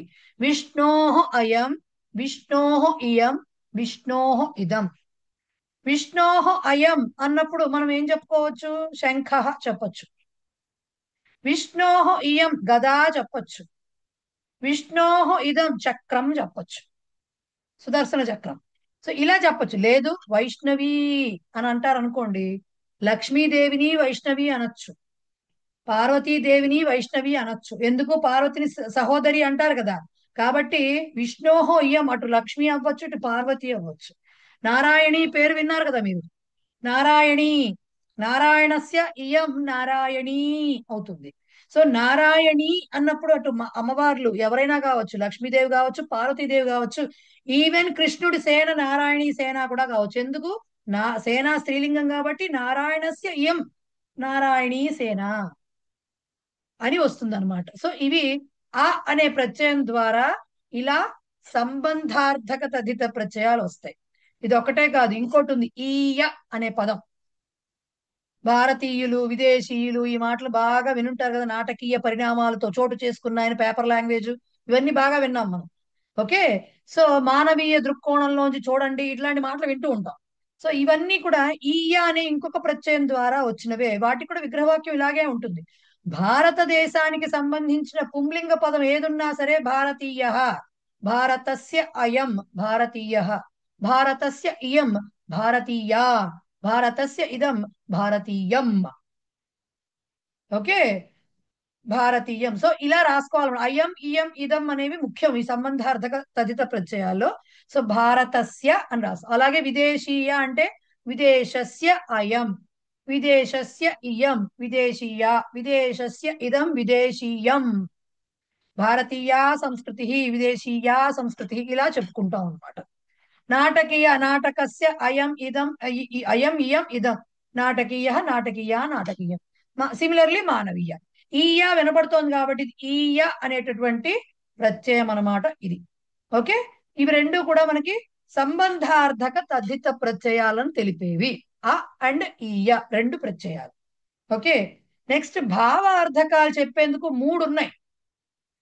య అనే ప్రత్యయం ఒకటి, తా అనే ప్రత్యయం ఒకటి, త్వ అనే ప్రత్యయం ఒకటి. ఓకే, త్వ అనే త్వం, యాక్చువల్ గా త్వం అనే ప్రత్యయం ఒకటి. య తా త్వం. ఇక్కడ కాకపోతే ఒక క్యాచ్ ఏంటంటే మూడిటికి విగ్రహవాక్యం ఒక్కటే ఉంటుంది, మూడు ప్రత్యయాలు ఒకదాన్నే సూచిస్తాయి. ఎగ్జాంపుల్, ఇప్పుడు శౌర్యం అని ఉందనుకోండి. శౌర్యం అంటే ఏంటి? శూరస్య భావ. శౌర్యం అంటే ఏంటి? పరాక్రమము. ఎవడికి ఉంటుంది? పరాక్రమవంతుడికి పరాక్రమం ఉంటుంది, వాడిలో ఉండే భావము పరాక్రమము. సో శూరస్య భావ శౌర్యం. ఈ శూరస్య భావ అనేది తద్ధిత విగ్రహ వాక్యం శౌర్యం అనే దానికి. సేమ్ శౌర్యాన్ని శూరత్వం అని కూడా అనొచ్చు, శూరత అని కూడా అనొచ్చు.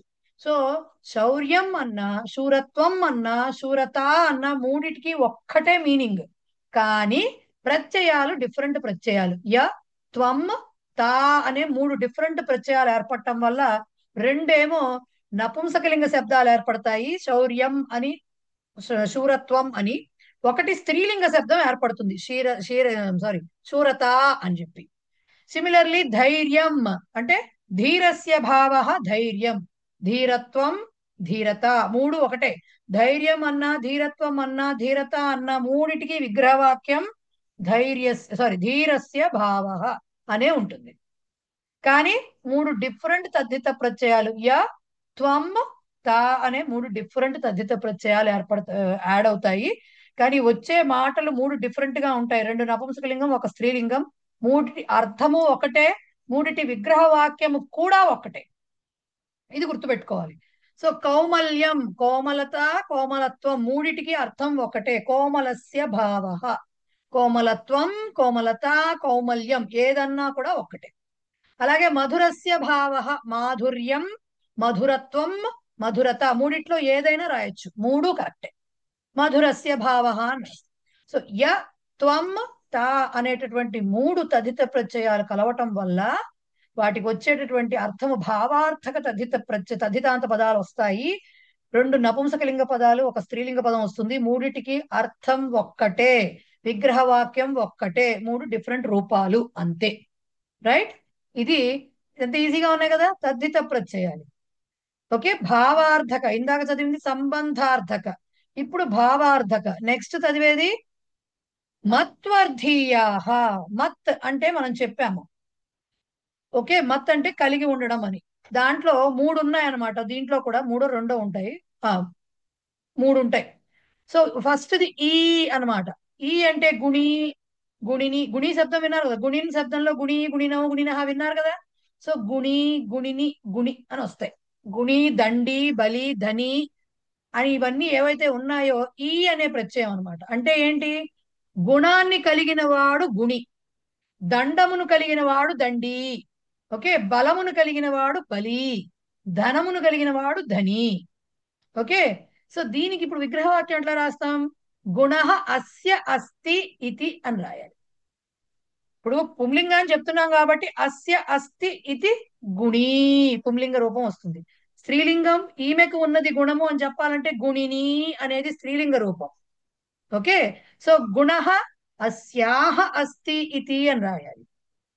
గుణ అస్య అస్తి ఇతి గుణీ, గుణ అస్యాహ అస్తి ఇతి గుణిని, గుణ అస్య అస్తి ఇతి లాస్ట్ చూడండి గుణి, ఇది నపుంసకలింగ శబ్దం. మిత్రం అని చెప్పాలంటే మమ మిత్రం గుణి అస్తి అని చెప్పాలంటే మంచి గుణములు కలిగిన వాడు అని చెప్పాలి. మమ స్నేహిత గుణీ అస్తి అని చెప్పాలి, ఎందుకు అది స్నేహిత పుంలింగ శబ్దం కాబట్టి గుణీ చెప్పాలి. మిత్రం నపుంసకలింగం కాబట్టి గుణి చెప్పాలి. సో గుణీ పుంలింగం, గుణిని స్త్రీలింగం, గుణి నపుంసకలింగం. ఇక్కడ పుంలింగానికి నపుంసకలింగానికి విగ్రహవాక్యం ఒకలానే వస్తుంది, గుణ అస్య అస్తి ఇతి అని. స్త్రీలింగానికి మాత్రం అస్యాహ అని రాయాలి. సిమిలర్లీ దండ అస్య అస్తి ఇతి దండి, దండిని దండి. అలాగే బలం అస్య అస్తి ఇది బలి, బలిని బలి. ఓకే, అలాగే ధనం అస్య అస్తి ఇది ధని, ధనిని ధని. 3 రూపాలు అలా వస్తాయి మనకి. ఎక్కువగా స్త్రీలింగ నపుంసకలింగ పెద్దగా వాడరు, చెప్పరు ఇక్కడ కూడాను. జస్ట్ ఊరికి ఆ 3 రూపాయలే గుణి శబ్దానికి మాత్రమే ఇచ్చారు, దీనికి మిగతా వాటికి ఇవ్వాలి. సో ఈ అనే ప్రత్యయం యాడ్ అవటం వల్ల తద్దిత ఏంటిది మత్వధీయ తద్దిత ప్రత్యయాల్లో ఫస్ట్ది ఈ ఇలా వస్తుంది ఒక రూపం. ఇదే కాదండోయ్, వాన్ అని ఒకటి ఉంది, మాన్ అని ఇంకోటి ఉంది. సో ఈ వాన్ అనేది వచ్చినప్పుడు ఏమవుతుందంటే గుణ అస్య అస్తి ఇది సేమ్, గుణ అస్య అస్తి ఇది గుణీ అన్న గుణవాన్ అన్న ఒక్కటే అర్థం. గుణి అన్న గుణవాన్ అన్న ఒక్కటే అర్థం. అలాగే గుణిని అన్న గుణవతి అన్న ఒకటే అర్థం. అలాగే గుణి అన్న గుణవత్ అన్న ఒకటే అర్థం. ఓకే, గుణవత్ అంటే నపుంసకలింగ శబ్దం, అదన్నా ఒకటే అర్థం. విగ్రహవాక్యాలు సేమ్ పైన ఎలా రాసామో గుణ అస్య అస్తి ఇతి గుణవాన్, అస్యాహ అస్తి ఇతి గుణవతి, అస్య అస్తి ఇతి గుణవత్. సేమ్ దండవాన్, బలవాన్, ధనవాన్, సేమ్ రూపాలు సేమ్ అట్లాగే వస్తాయి. ఇది వాన్ అని చెప్పాం. ఇది ఎప్పుడు వస్తుంది అంటే వాన్ అనే ప్రత్యయము గుణ అన్న చోట అకారం వినబడుతోంది కదా, ఇక్కడ మీకు గుణ అంటే అకారాంతంగా ఉంటుంది కాబట్టి వాన్ అని వస్తుంది. అదే అకారం కాకుండా వేరే ఏదైనా ఉందనుకోండి, అన్య స్వర వస్తే మాన్ అని కనపడుతుంది. గుణవాన్, గుణ అని అన్నాం కాబట్టి బల శబ్దం కూడా, బలం కూడా నపుంసకలింగం, బలం అకారాంతం, అప్పుడు కూడా దానికి కూడా బలవాన్, బలవతి, బలవత్ అనే వస్తాయి. ఓకే, కానీ ఇప్పుడు మాన్ అనేది ఎప్పుడు వస్తుందంటే ఇది ఆల్తో కాకుండా, అంటే ఈ శబ్దం ఏదైతే ఉంటుందో ఆ గుణం ఏదైతే కలిగి ఉన్నది అని చెప్తున్నామో ఆ క్వాలిటీ అనేది అది అకారాంతము ఆకారాంతం కాకుండా వేరే స్వరం అయితే మాన్ అని వస్తుంది. శక్తిమాన్ సీరియల్ చూసుంటారు కదా కొంతమంది, పిల్లలతో అయినా అట్లీస్ట్ ఒకసారి 2 సార్లు. సో శక్తి అనేది ఇకారాంత శబ్దము, శక్తి ఈ వస్తుంది అంటే ఆలు కాదు, సో దీనికి మాన్ రావాలి. సో శక్తి అస్య అస్తి ఇది శక్తిమాన్, శక్తిమతి, శక్తిమత్. మత్వర్ధీయాలు అనే మాట ఇక్కడి నుంచి వచ్చింది. మత్వర్ధీయాలు ఈ మత్తు నుంచి వచ్చింది. ఈ మత్తే మాన్ మతి. ఇప్పుడు భవాన్, భవతి, భవత్ రాలా మనకి, శ్రీమాన్, శ్రీమతి, శ్రీమత్ రాలా, వచ్చాయా లేదా? అలాగే ఇది కూడా శక్తిమాన్, శక్తిమతి, శక్తిమత్ అనే రూపాలు వచ్చాయి. సిమిలర్లీ శ్రీమాన్, శ్రీహి అస్య అస్తి ఇది శ్రీమాన్, శ్రీహి అస్యాహ అస్తి ఇది శ్రీమతి. అంతేగాని మనలాగా పెళ్ళైన వాళ్ళకి శ్రీమతి అని రాయడం కాదు, దాని మీనింగ్ వేరే. ఓకే, అలాగే ధృతిమాన్ పరిచయ ఫస్ట్ శ్లోకంలో చదువుకున్నాం. ఇక్ష్వాకు వంశ ప్రభవో రామో నామ జనైశ్రుత, జ్యుతిమాన్, ధృతిమాన్, వశీ, 3 పదాలు వచ్చాడు, గుర్తుందా? వశీ అనేది ఇక్కడికి వచ్చిన మాట. ఓకే, అది తద్దితాంతమే. ధృతిమాన్, ధృతి అంటే ధైర్యం, ధృతి అస్య అస్తి ఇది ధృతిమాన్, ధృతిమతి, ధృతిమత్.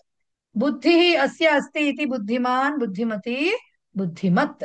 సో వాన్ ఎప్పుడు ఈ వాన్ మాన్ అనే 3 తద్ధిత ప్రత్యయాలు మత్వర్థీయాలుగా మనకు చెప్పారు. సో ఈలోకి ప్రాబ్లం లేదు. వాన్ అనేది ఆ చెప్పేటటువంటి పదం సుబంధం ఏదైతే ఉందో అది ఆ క్వాలిటీ అకార ఆకారాంతాలు అయితే వాన్ వస్తుంది. అది కాకుండా వేరే స్వరం ఏమన్నా అయితే మాన్ అని వస్తుంది. సో దానికి విగ్రహ వాక్యాలు ఇలా రాయాలి. అస్య అస్తి ఆర్ అస్యాహ అస్తి ఇతి అని రాయాలి విగ్రహ వాక్యం. క్లియరా ఇంతవరకు? క్లియరా? ఎస్.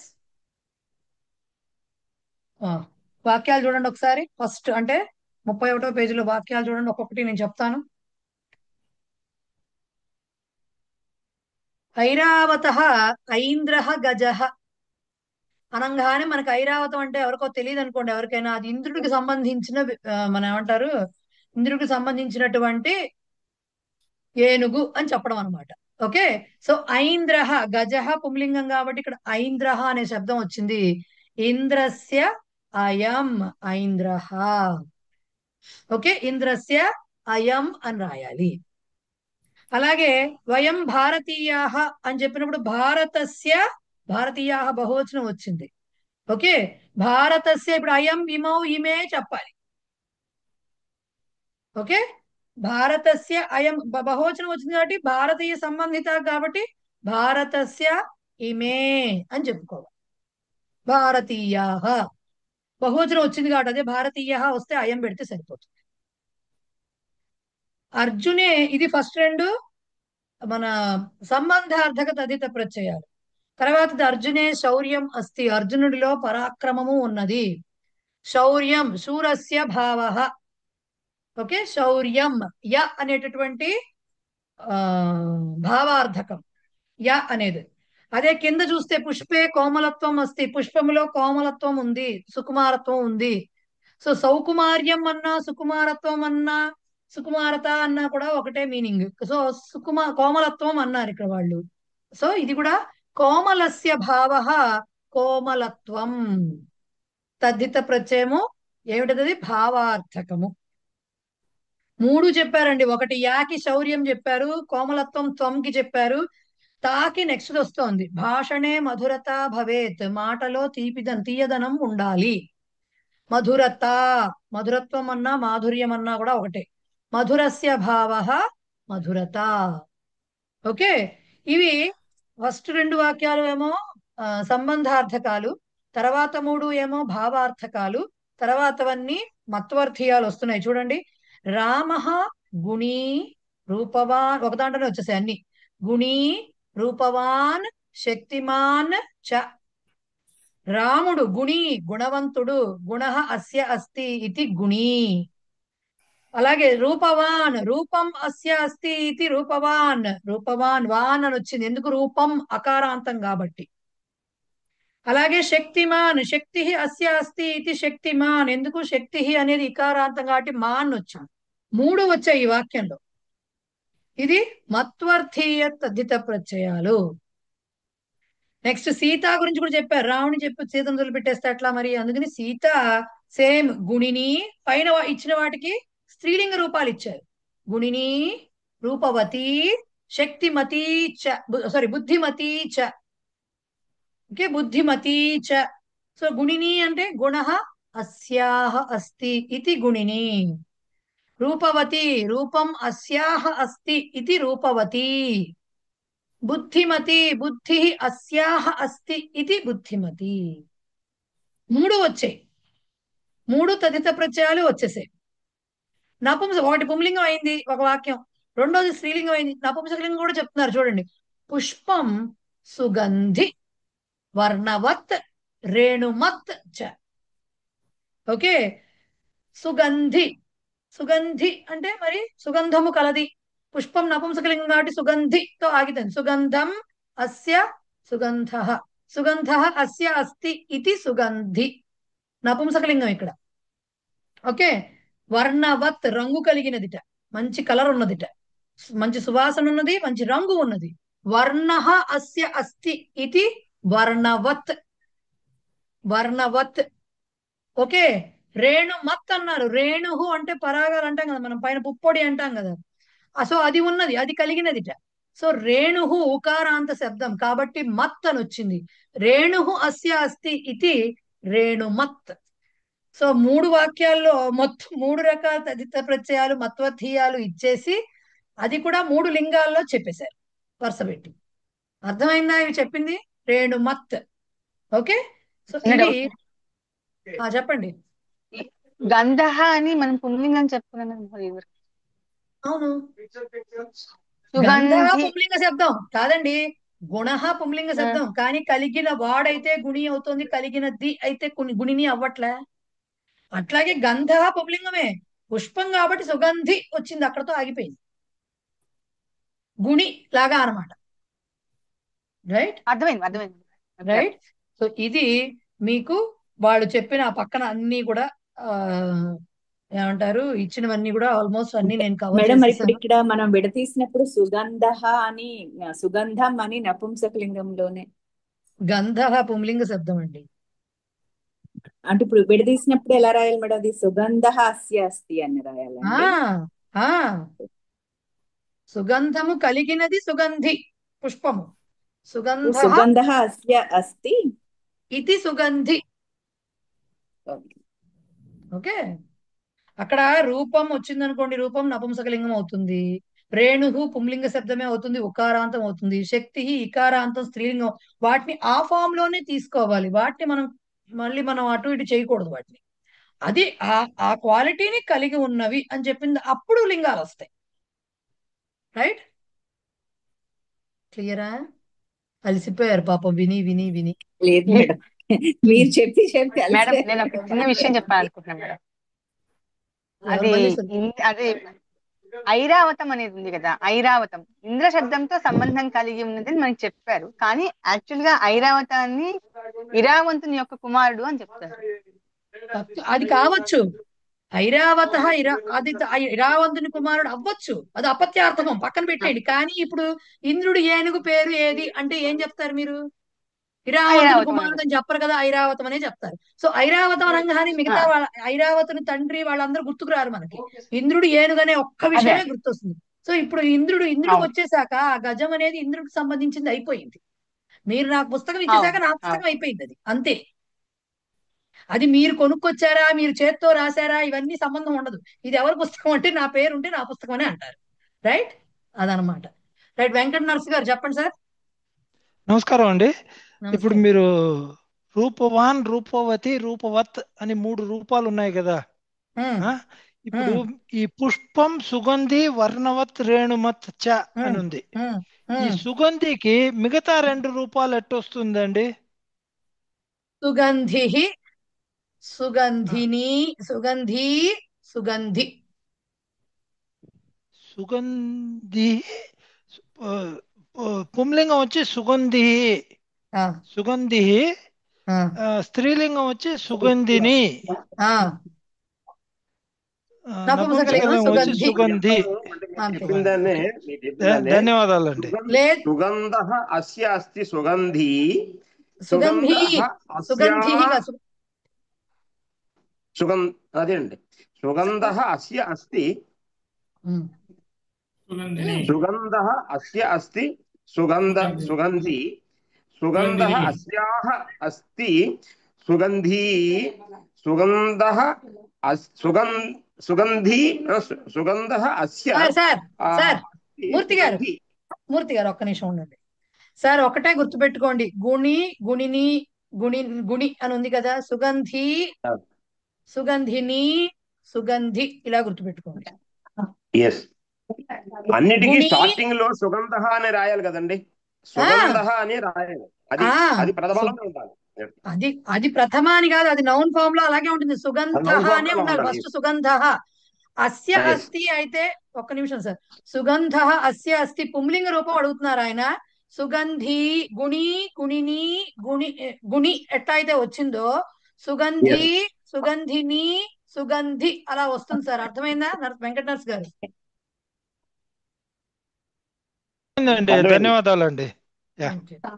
శ్రీహరి గారు చెప్పండి సార్. మేడం, ఇప్పుడు గుణవాన్ అనేది ఇక్కడ మన తద్దిదాంతంగా అనుకుంటున్నాము. అది సమాసంగా భావిస్తే దానికి దీనికి ఎలా చెప్పుకోవాల్సి వస్తుందండి? విగ్రహవాక్యం దానికి ఏమైనా లేదండి, మారిపోద్దా? అది సమస్త పదం కాదు. మీరు సమస్త పదం కాని దాన్ని సమాసం అనుకోలేరు. ఓ మరి కలవాడు కలది వస్తే ఏదో అది బహువ్రీహి వేరుగా అనుకుంటాం వస్తాయి. కదా. కలవాడు ఇప్పుడు కేవలం గుణము కలవాడు అన్నప్పుడు అది వేరు సార్. ఓకే, అప్పుడు దానికి గుణవాన్ వేరేగా అంటుంది. వస్తాయి. రెండు రకాలుగా వస్తాయి. అది వేరు. ఇవి తద్దితాలుగానే వస్తాయి. ఒకటే మాట చెప్తున్నప్పుడు ఇక్కడ సమాసం అంటే 2 పదాలు ఉండాలి సార్. అక్కడ 2 పదాలు లేవు కదా. కేవలం లేవు. గుణము కలిగిన వాడు అని చెప్తున్నాం అంతే. ఓకే ఓకే, సో దాన్ని అది తద్దితంగానే తీసుకోవాలి. ఎప్పుడైతే మీకు బహువ్రీహి సమాసం, మీరు కలది కలవాడు వచ్చినప్పుడు నేను చెప్తాను 2 పదాలు ఉండాలి సమాసం అంటే. ఇక్కడ 2 పదాలు లేవు కదా. Okay correct correct okay, right. Right. Clear కదండి అవన్నీను? అందరికీ అర్థమైంది కదా? ఒకసారి మళ్ళీ వీడియో వినండి. సమాసాలు అన్ని అర్థమైనట్టే ఉంటాయి. మళ్ళీ మనం అప్లై చేయడానికి వచ్చినప్పుడు అర్థం కావు. వీడియో కావాలనుకుంటే ఖచ్చితంగా వినాలి. వినాలి అండ్ ఎక్సర్సైజ్ చూసుకుని రండి. నెక్స్ట్ వీక్ లేదు, మీకు టైం కావాలంటే ఇవాళ ఏ వారం? సోమవారం. మీకు టైం కావాలి అంటే లెసన్ అంతా అయ్యాక చేయిస్తా ఎక్సర్సైజ్. బట్ చూసుకుని రండి, ఓకే ఒకసారి చూసుకుని అలాగే రండి, ఎక్సర్సైజ్ చూసుకుని రండి. రైట్? ఎస్. Okay madam. ఇంకెవరన్నా ఏమన్నా అడగాలా? మనకి ఇంకేం మిగిలినాయి? మేడం, సుభాష్ సార్ నారాయణీయం అనేది కూడా నారాయణకి సంబంధించింది కాబట్టి అట్లనే వస్తుందా? అది కావచ్చు, అంతే కదా. మరి భారతీయం అన్నప్పుడు నారాయణీయం అన్నప్పుడు అదే అవుతుంది కదా. నారాయణస్య సంబంధ ఎప్పటి నుంచో మాటలు వచ్చేస్తున్నాయి నాకు. నారాయణస్య ఇదం నారాయణీయం, నారాయణీ ఏమంటారు, నారాయణీయ నారాయణీయ అన్నప్పుడు నారాయణీ కూడా అలాగే వస్తుంది. ఈ కదా వచ్చేది. ఈయం వచ్చిందేమో అక్కడ, ఈ అనే ప్రత్యయం వచ్చిందేమో తెలియదు. ఓకే, భారతీయం లాగా ఈయం వస్తే నారాయణీయం అవుతుంది. ఓకే, మనకి మనే ఇంకేం ఒక మిగిలిన నిమిషం అండి. ఇప్పుడు పదం గనక ఇస్తే అది తద్దిదాంతమా లేకపోతే సమాస పదమా అని కనుక్కునేది ఎట్లా? అది ఒకటే పదం ఒక్కటే ఉంటే తద్దితాంతమే. అది 2 పదాలు ఉంటే సమస్త పదము. రెండు మీరు పదాలు మళ్ళీ ఇలా అనొచ్చు, మళ్ళీ మీరు అలా నై తత్పురుషాల్లో వాటిలో ఒకటే కనపడుతుంది కదా అని. ఒకటే పదం కానీ వస్తే అక్కడ ఆ కు అని బండ గుర్తులు చెప్పాం కదా, అందుకని అవి వేరు. ఇప్పుడు ఆతంక, యముడి పేరు ఆతంక అని ఉంది. అది సమాసమా లేకపోతే తద్దిదాంతమా? అది ఏ పదం అనేది ఎట్లా తెలుస్తుంది మనకి? ఫస్ట్ పదము నాకు ఆతంక అంటే దానికి అర్థం తెలియాలి. నాకు ఫస్ట్ నాకు తెలియదు అర్థము. అది తెలిసిన తర్వాత అది యముడికి ఎట్లా, మామూలుగా ఆతంక అంటే తెలుసు. ఆతంక అంటే టెన్షన్ ఇలాంటివన్నీ ఉన్నాయి. ఓకే, అవన్నీ ఉన్నాయి. కానీ అక్కడ యముడికి ఆ పదాంతం ఎందుకు వచ్చింది అనేది తెలియాలి నాకు. ఓకే, అలా వచ్చినప్పుడు అది తద్దితమా సమస్త పదమా అనేది చెప్పగలుగుతాను నేను. అది చూడాలి నేను. సరే. కాదు, ఇప్పుడు వర్డ్స్ లో మనకి ఎగ్జామ్లు ఇస్తుంటారు కదా తద్దిదాంతాలని.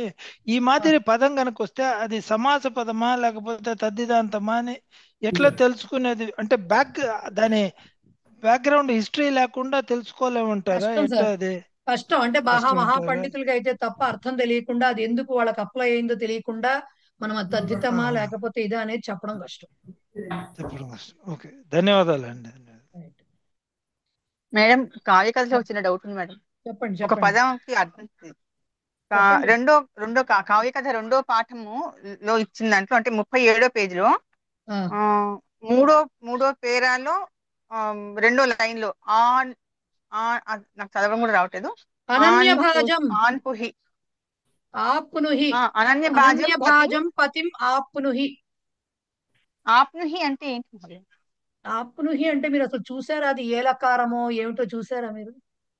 అసలు ఎప్పుడు విన్నట్టు కూడా ఏం లేదు. అది లకారమో అవునో కాదో కూడా తెలియదు. అన్ని వినాలి, మనకే తెలియాలి అనుకోకూడదు. ఆప్నుహి ఇలా కనపడింది అనుకోండి, ముందు వెళ్ళి అది క్రియాపదం అని అయితే తెలుస్తోంది కదా మీకు. అష్టాధ్యాయులో కొట్టి చూడాలి first. ఎందుకు ఆప్నోతి అనే దానికండి? ఆప్నోతి అనే మాట తెలుసు కదా. ఒక్క నిమిషం సార్, ఆప్నోతి అనేది తెలుసు కదా. మరి దానికి రిలేటెడ్ గా వస్తున్నప్పుడు ఇది ఇంకా వేరే లకారం ఏమో అని చూడాలి కదా. అది నేను అంటున్నది, అది రావాలి. అది పోవాలి ఆలోచన.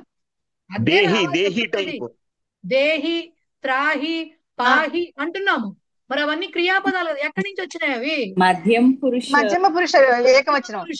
మరి మధ్యమ పురుష ఏకవచనం అది ఏ లకారమో వెళ్ళి చూడండి, అప్పుడు మీకే అర్థమైపోతున్నది ఏం చెప్తున్నారు అని.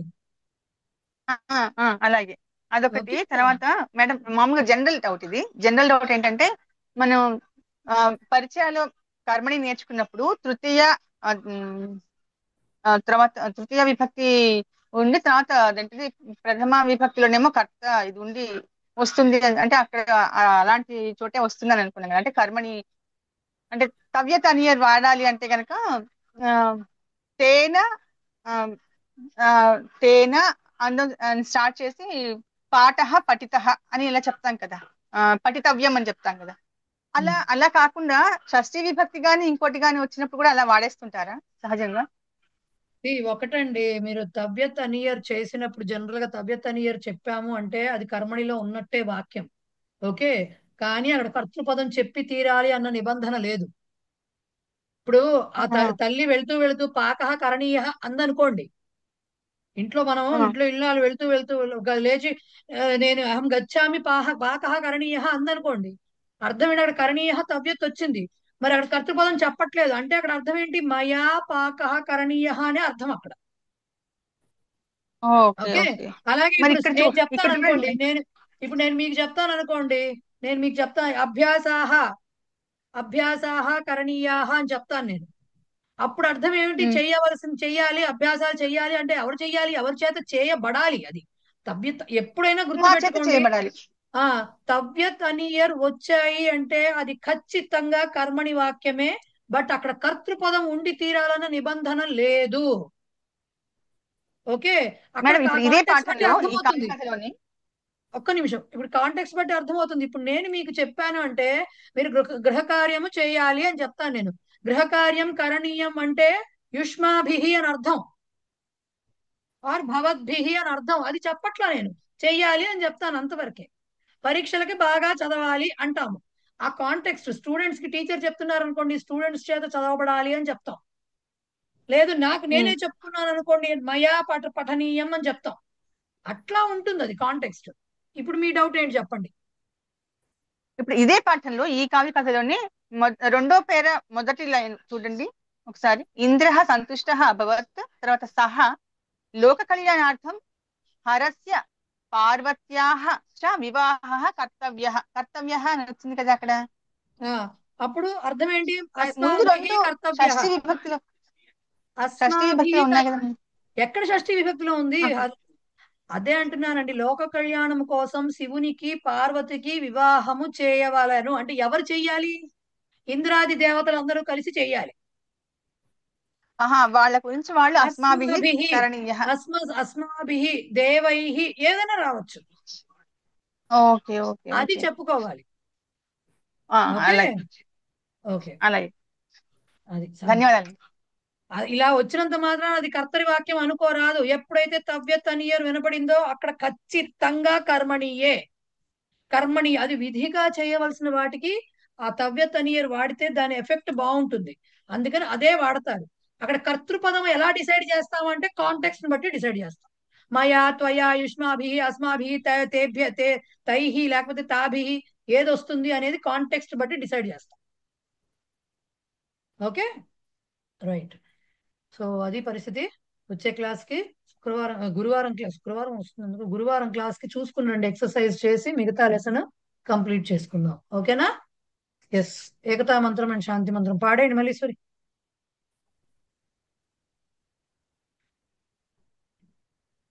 ఏకతా యం వైదికా మంత్రదృశః పురాణాః ఇంద్రం యమం మాతరిస్వానమాహుః వేదాంతినో నిర్వచనీయమేకం యం బ్రహ్మ శబ్దేన వినిర్దిశంతి సైవాయమీశంసి వైత్యోచన్ యం వైష్ణవా విష్ణురితి స్తువంతి బుద్ధస్తథార్హన్నితి బౌద్ధ జై